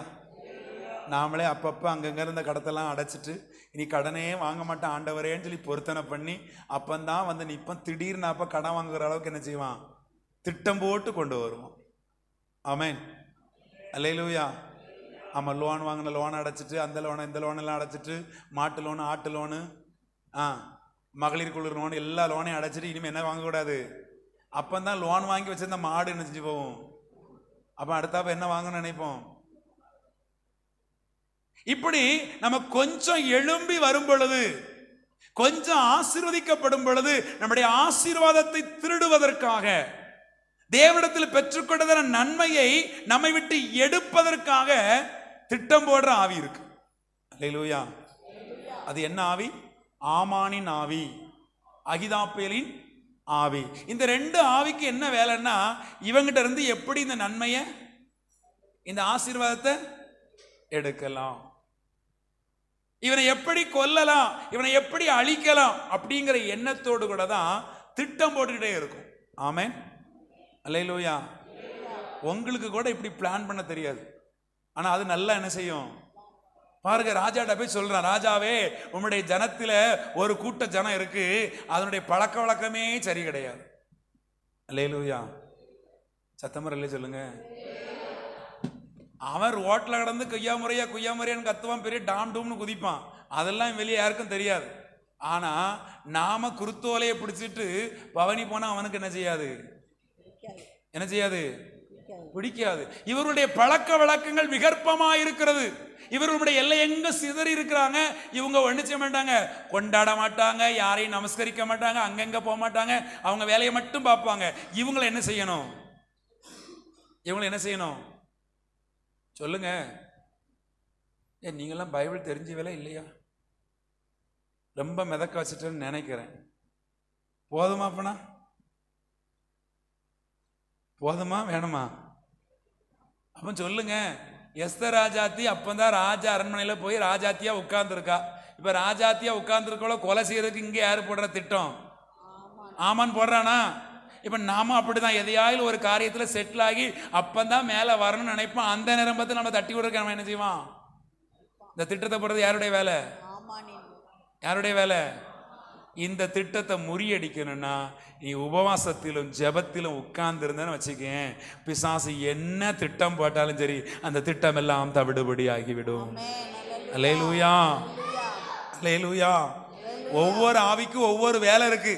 அந்த ஒவ்வொரு ஆவியும் முறியடிக்கிறதுக்கு ஆண்டவர் சில வழிகளை வச்சிருக்கிறார். எஸ்தர் ராஜாத்திட்ட சொல்றாரு, நீ உபவாசத்தோடும் புசியாமலும் குடியாமலும் தேவ சமூகத்தில் விழுந்து கிடந்தா, எந்த ஆமான் திட்டம் போட்டானோ, எந்த ஆமான் உன்னை கொலை செய்ய வகை தேடினானோ, எந்த ஆமான் ஆலோசனை பண்ணி நாள் குறிச்சானோ, அதே நாளிலே அதே டேட்ல ஆண்டவர் அவன் தலையை உன் கையில கொடுப்பார். அல்லேலூயா, அல்லேலூயா. எத்தனை பேருக்கு விளங்கிச்சு? எத்தனை பேருக்கு விளங்கிச்சு? உங்களுக்கு விரோதமா உங்களை அழிப்பதற்கும் உங்களை கொல்லுவதற்கும் அவன் நாள் குறிக்கலாம், திட்டம் போடலாம், அவன் அதற்கான காரியங்களை எல்லாம் செய்யலாம். அவன் கையில எல்லாம் அனுகூலமா இருக்கலாம், அதிகாரம் கூட அவன் கையில இருக்கலாம், ஆட்கள் கூட அவன் கையில இருக்கலாம். அவன் சொன்ன திட்டத்தை நிறைவேற்றுவதற்கு எல்லாம் அனுகூலமா இருக்கலாம். ஆனா நீ ஒண்ணு மட்டும் செஞ்சா போதும். தேவ சமூகத்துல இரவும் பகலும் புசியாமலும் குடியாமலும் 3 நாள் அளவு எஸ்தரும் அவளுடைய தாதிமாரும் தேவ சமூகத்தில் அழுத பொழுது கர்த்தர் காரியத்தை மாறுதலாய் முடிய பண்ணினார். அல்லேலூயா. உனக்கு விரோதமா பிசாசானவன் அம்னோனின் புத்திரர்களை எழுப்பலாம், மோவாவின் புத்திரர்களை எழுப்பலாம், மீதியானியர்களை எழுப்பலாம், ஏன் ஆமான் எழும்பலாம். எவன் எழும்பினாலும் சரி, நீ உபவாசத்தோடும் கண்ணீரோடும் தேவ சமூகத்தில் விழுந்து கிடந்தா அவனுடைய திட்டங்கள் எல்லாம் தவிடுபடியாகும். அல்லேலூயா, அல்லேலூயா. இப்ப பாத்தீங்கன்னா எஸ்தர் ராஜாத்தி 3 நாள் உபவாசம் இருந்தா, எந்த ஆமான் அவளை சங்கரிக்க வேண்டும், அவளை அழிக்க வேண்டும், அவ குலத்தையே அழிக்க வேண்டும், அவருடைய குடும்பத்தையே நாசமாக்கணும்னு சொல்லி தீர்மானம் திட்டம் போட்டானோ, அதே தீர்மானத்தின் திட்டத்தையும் உடைச்சி அதே ஆமானை தூக்கு மரத்துல தூக்க வச்சாரு. அல்லேலூயா, அல்லேலூயா. திட்டம் யார் வேணாலும் போடலாம், பிளான் யார் வேணாலும் உனக்கு எடுக்க பண்ணலாம், அது எவன் பண்ணினாலும் சரி. ஆனா கடைசியில ஜெயம் யாருக்கு தான்? உபவாசிக்கிறவனுக்கு தான். உபவாசத்தோடும் ஜெபத்தோடும் தேவ சமூகத்துல கிடக்கிறவனுக்கு தான் ஜெயம் உண்டாகும். அல்லேலூயா. இப்படிப்பட்ட ஆவிகளுடைய செயல்பாடுகள் இருந்து நீங்களும் நானும் விடுதலையாக போகிறோம். எத்தனை ஆவி சொன்னேன்? எத்தனை ஆவி சொன்னேன்? எல்லாரும் எழும்புங்க, எல்லாரும் எழும்புங்க. ஒரு மணி நேரம் ஜெபம் பண்ண போறோம். எவ்வளவு நேரம் ஜெபம் பண்ண போறோம்? 1 மணி நேரம் அபிஷேகத்துல நிறைஞ்சி அந்நிய பாஷையில பேசி உங்க பாட்டுக்கு ஜெபம் பண்ண போறீங்க. உங்க மேல பார்வோனின் ஆவி செயல்படக்கூடாது, உங்களை விரோதிக்கிற ஆவி செயல்படக்கூடாது, உங்கள் மேல திட்டம் போட்டு உங்களை அழிக்கிற ஆவி செயல்படக்கூடாது, உங்கள் மேல என்ன செய்யக்கூடாது, உங்களை பாவத்துல தள்ளும்படிக்கான ஆவி செயல்படக்கூடாது. இந்த 4 விதமான ஆவிகளிலிருந்து ஒருவேளை ஏதாயிலும் ஒரு வகையில உங்க பிள்ளைகளோ உங்க குடும்பமோ யாராயிலும் மாட்டி இருந்தா, இன்னைக்கு நீங்க இந்த மகா இரவு ஜெபத்துல ஜெபிக்கும் பொழுது ஒரு விடுதலை உண்டாக போகிறது. ஆமென். எத்தனை ஆவியிலிருந்து விடுதலை உண்டாக போகுது? ஆமா, விடுதலை வேணுமா? விடுதலை வேணும். என்ன செய்யணும்? எப்படி ஜெபிக்க போறீங்க? நல்ல ஆவியில நிறைஞ்சு. எல்லாரும் தேவனுடைய ஆவியை பெற்றிருக்கிறீங்களா? எல்லாருக்கும் பரிசுத்த ஆவி இருக்குதா? தேவன் எல்லாருக்கும் வெவ்வேறு பாசைகளை தந்திருக்கிறாங்களா? நீங்க யாரையும் பார்க்கப்படாது. அவங்க தூங்குறாங்களா, இவங்க தூங்குறாங்களா, அவங்க கிடையாது. என் வாழ்க்கையில என் மேல தேவன் வைத்திருக்கிறதான, எனக்கு தேவன் தந்திருக்கிறதான நலமும் விசாலமான தேசத்துக்குள்ள நான் போகணும்னா முதல்ல பார்வோனை நான் அழிச்சாதான் போக முடியும். அல்லேலூயா. முதல்ல நான் யாரை அழிக்க போறேன்? யாரை அழிக்க போறேன்? நீங்க நினைக்கல நான் திக்குவாயே, நான் மந்தனாவு, என்னால அவன் அழிக்க முடியாது. ஆண்டவர் சொல்கிறார், உன்னை நான் பார்வோனுக்கு தேவன் ஆக்குகிறேன். அவன் பார்வோனா இருக்கலாம், ஆனா அவனுக்கு மேல நான் உன்னை ஆக்கி வைக்க போகிறேன். ஆமென். வசனம் அப்படித்தானே சொல்லுது. அவன் பார்வோன், நான் உன்னை அவனுக்கு தேவனாக்குவேன். அப்ப இன்னைக்கு பார்வோனுக்கு மேல ஒரு வல்லமையை கர்த்தர் உங்களுக்கு தரப்போகிறார். தரப்போறாரா இல்லையா? நீங்க ஜெபிக்க போறீங்க, ஆண்டவரே பார்வோனின் வல்லமிருந்து என்னை விடுதலையாக்கும்படிக்கு இப்போ அந்த தேவ பலத்தை, மோசையின் மேல் வைத்த அந்த தேவ பலத்தை, மோசைக்கு கொடுத்த அதே தேவ ஆவிய, மோசையினோட கூட இருந்து கத்த செய்த அதே பலத்தை என் மேல, என் குடும்பத்து மேல இருந்து என் பிள்ளைகளை ரட்சிக்க விடாதபடிக்கு, என்னை தேவனுடைய ஆமென் நலம விசாலமான தேசத்துக்குள்ள போக விடாதபடிக்கு, என்னை பின்தொடர்ந்து வருகிறதான தேவ நன்மையை பெற விடாதபடிக்கு, தேவ மகிமை பெற விடாதபடிக்கு, என்னை பின்தொடர்ந்து வருகிறதான எத்தனை அழிவை கண்ட பின்பு என்னை தொடர்ந்து வருகிறதான இந்த பார்வோனின் வல்லமைக்கு விரோதமாக இன்றைக்கு நாங்கள் எழும்பி வருகிறோம். என்னை தேவ அபிஷேகத்தால் நிரப்புங்க ஆண்டவரே, என்னை தேவ ஆவியினால் நிரப்புங்க ஆண்டவரே. ஜெபம் பண்ணுங்க எல்லாரும், தேவ சமூகத்தில் ஜெபம் பண்ணுங்க எல்லாரும், தேவனுடைய சன்னிதானத்தில் ஒப்பு கொடுத்து ஜெபம் பண்ணுங்க எல்லாரும். ஆண்டவருடைய சமூகத்தில் இந்த பார்வோனின் ஆவியிலிருந்து நான் விடுதலை பெறும்படிக்கு என்னை ஒப்பு கொடுக்கிறேன் ஆண்டவரே. என்னை பார்வோனின் வல்லமிலிருந்து, இந்த பார்வோனின் துரைத்தனத்திலிருந்து இன்றைக்கு விடுதலையாக்குவீராக. இஸ்ரவேல் ஜனங்களே, இஸ்ரவேல் ஜனங்களே, இஸ்ரவேல் ஜாதியாரே, இஸ்ரவேல் ஜாதியாரே, இஸ்ரவேல் ஜனங்களே, பார்வோனின் வல்லமிலிருந்து விடுதலையாக்கும்படிக்கு அன்றைக்கு தேவனாகிய கர்த்தர் நீரே இறங்கினது போல இன்றைக்கு உம்முடைய ஆவி என் மேல் இறங்கி வருவதாக. உமது ஆவியின் வல்லமை என் மேல் இறங்கி வருவதாக. எலியாவின் மேல் இறங்கின அதே அக்கினிமயமான வல்லமை, அதே அக்கினிமயமான ஆவியின் கிருபை என் மேல் இறங்கி வருவதாக என்று சொல்லி நீங்க உங்களை ஒப்புக்கொடுங்க. நீங்க உங்களை ஒப்புக்கொடுங்க. இன்றைக்கு பார்வோனின் ஆவியிலிருந்து விடுதலை பெற வேண்டும். உங்களை தடை செய்கிற, உங்களை புறப்பட்டு போக விடாதபடிக்கு, உங்களை தேவன் சமூகத்தை அடைய விடாதபடிக்கு எதெல்லாம் தடையாய் இருக்கிறதோ, இன்றைக்கு தேவனை ஆராதிப்பதற்கு, தேவனுக்கு பலி செலுத்துவதற்கு, தேவ சமூகத்தில் நிற்பதற்கு எதெல்லாம் தடையாய் இருக்கிறதோ அதை அழிக்கும்படிக்கு ஒப்பு கொடுங்க, ஒப்பு கொடுங்க, ஒப்பு கொடுங்க, ஒப்பு கொடுங்க, ஒப்பு கொடுங்க, ஒப்பு கொடுங்க. தேவ சமூகத்தில் ஜெபம் பண்ண ஆரம்பிங்க. நீங்க ஜெபம் நல்ல ஆவியில நிரம்பி, நல்ல கைகளை தட்டி, நல்ல பரிசுத்தத்தில் ஒப்பு கொடுத்து, பரிசுத்த ஆவியில நிறைந்து ஜெபம் பண்ணுங்க. நல்ல பரிசுத்த ஆவியில நிரம்பி ஜெபம் பண்ணுங்க. எனக்கு விரோதமாய் இருக்கிறதான அமிலேக்கின் ஆவி, எனக்கு விரோதமாய் இருக்கிற அம்னோனின் ஆவி, எனக்கு விரோதமாய் இருக்கிற பெலிஸ்திய ஆவி, எனக்கு விரோதமாய் இருக்கிற சீரியரின் ஆவி, எனக்கு விரோதமாய் இருக்கிறதான எல்லா விதமான ஆவிகளையும் இன்றைக்கு அழிக்கும்படிக்கு என் மேல ஒரு பலன் வருவதாக, என் மேல ஒரு வல்லமை வருவதாக. இன்றைக்கு வசனத்தினால அதை அடையாளம் காட்டினீர் அல்லவா, உடைய வார்த்தையினால அடையாளப்படுத்தினீர் அல்லவா, அதை எதிர்க்கத்தக்கதாக உம்முடைய நாமத்தின் வல்லமை என் மேல் வருவதாக. தாவீதின் மேல் இறங்கின, தாவீதின் மேல் இறங்கின அபிஷேகம், தாவீதின் மேல் இறங்கின அபிஷேகம், தாவீதின் மேல் இறங்கின அபிஷேகம் என் மேல இறங்குவதாக. நல்ல ஜெபம் பண்ணுங்க, நல்ல ஜெபம் பண்ணுங்க, நல்ல நிமசே பேசி ரிமல்ல ஹந்தனலரபா ரெகிதுனகஷகதனல ரெகடதுனசி ரெகதனகமல ஏ மனஷபனதனே ஏ மனஷகனலரபா ரெகந்தனலரபா உடரஷமா உடரஷமல உடலஷகனமல.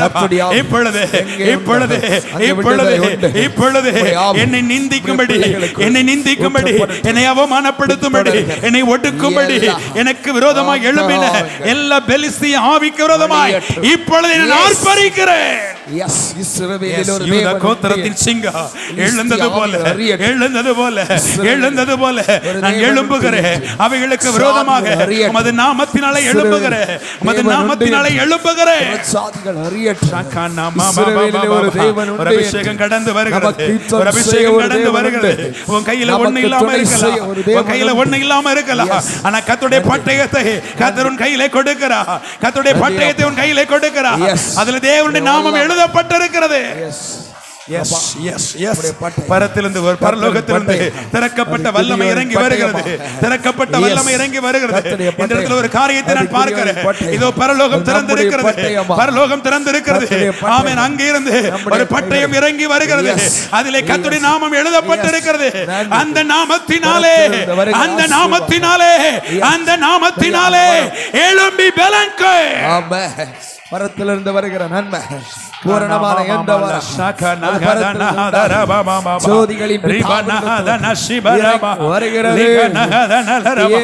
அபிஷேகம் கடந்து வருகிறது,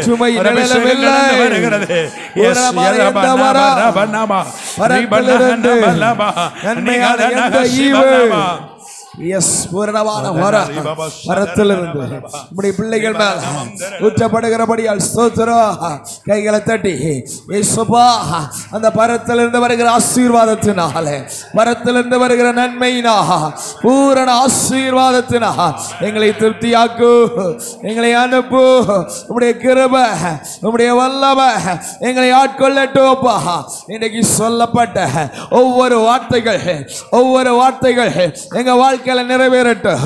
கர்த்தருடைய வார்த்தை வெறுமையாய் திரும்பாது, வெறுமையாய் திரும்பாது.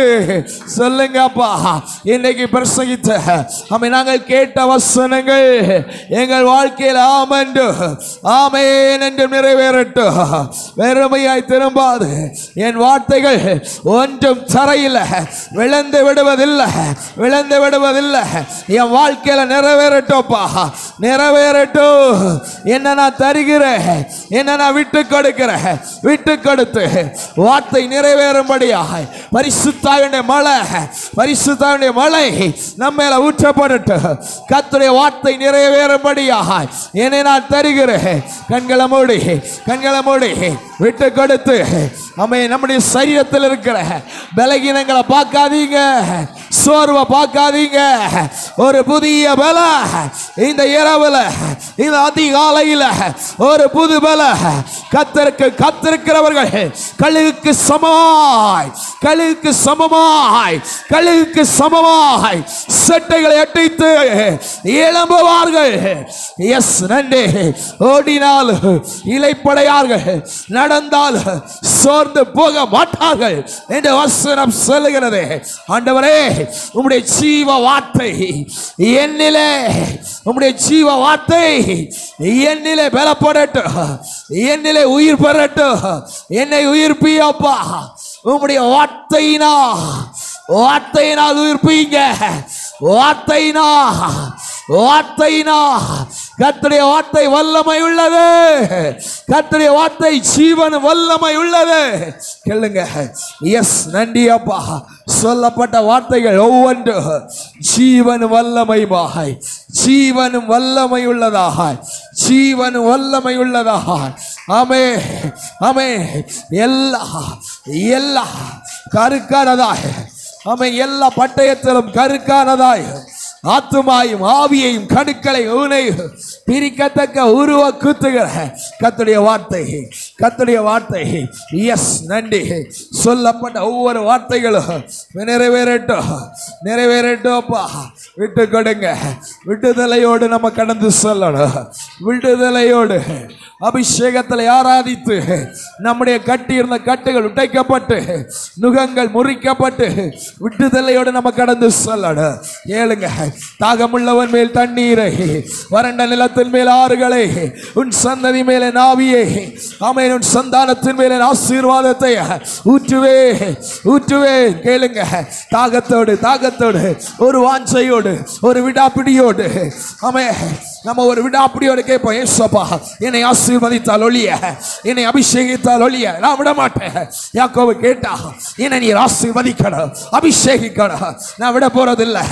சமயம் காண்டத்துல கேட்போம். வைராக்கியத்தோடு கேட்போம். வைராக்கியத்தோடு, அப்பா எனக்கு நீங்க தாங்க, ஏசப்பா என்னை ஆசீர்வதிங்க, ஏசப்பா என்னை அபிஷேகிங்க, என்னை கொண்டு நீ செய்யுங்கப்பா. என் கைகளை கொண்டு தொடங்கினதை செய்து நிறைவேற்றுங்க. பாதியில நடு தெருவில் விட்டு விடுகிறவர் அல்ல, பாதியில விடுகிறவர் அல்ல. நம்மை கரை சேர்க்கிற தேவன், நம்மை கானானுக்கு நேராக கூட்டி சேர்க்கிறவர். கேளுங்கப்பா.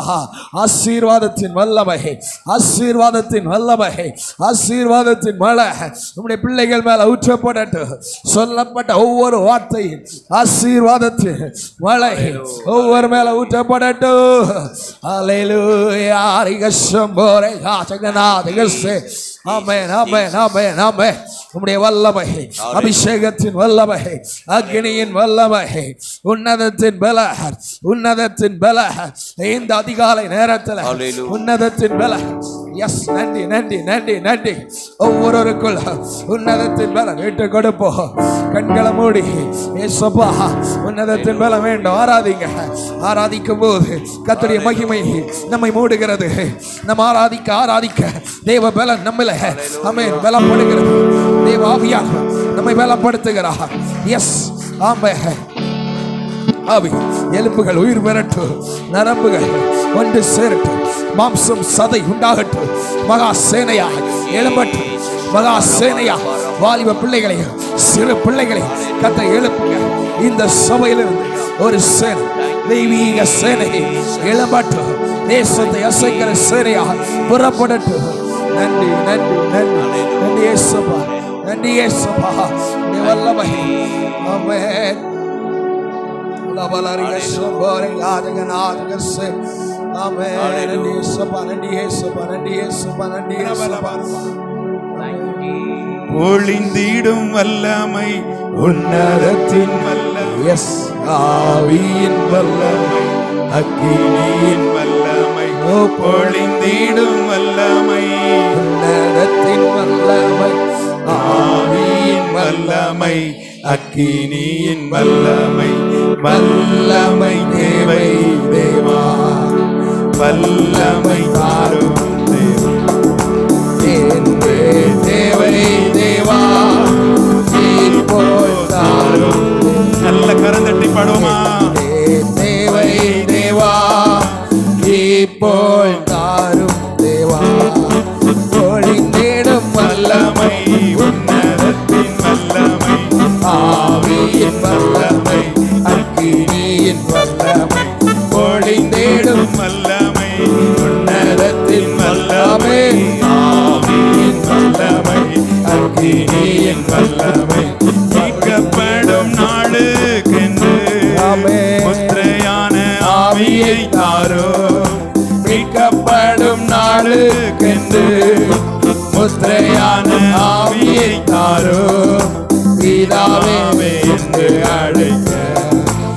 புத்திர சுவிகாரம் நல்ல கரத்தட்டி பிதாவே என்று அழைக்க புத்திர சுவிகாரம்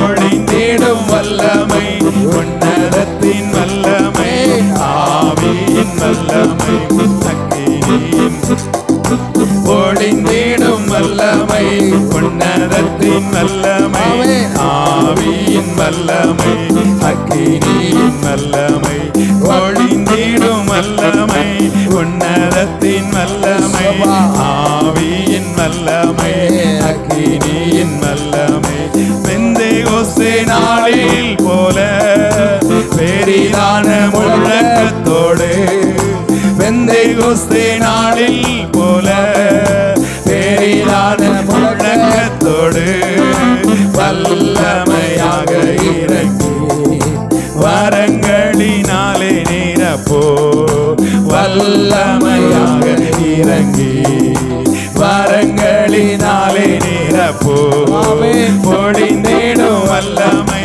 உன்னதத்தின் வல்லமை ஆவியின் வல்லமை அக்கினி. இன்னைக்கு ஒரு விடுதலை உண்டாகட்டும். என் மேல இறங்கட்டும். என் மேல அபிஷேகம் இறங்கட்டும். என் மேல ஒரு வல்லமை இறங்கட்டும்.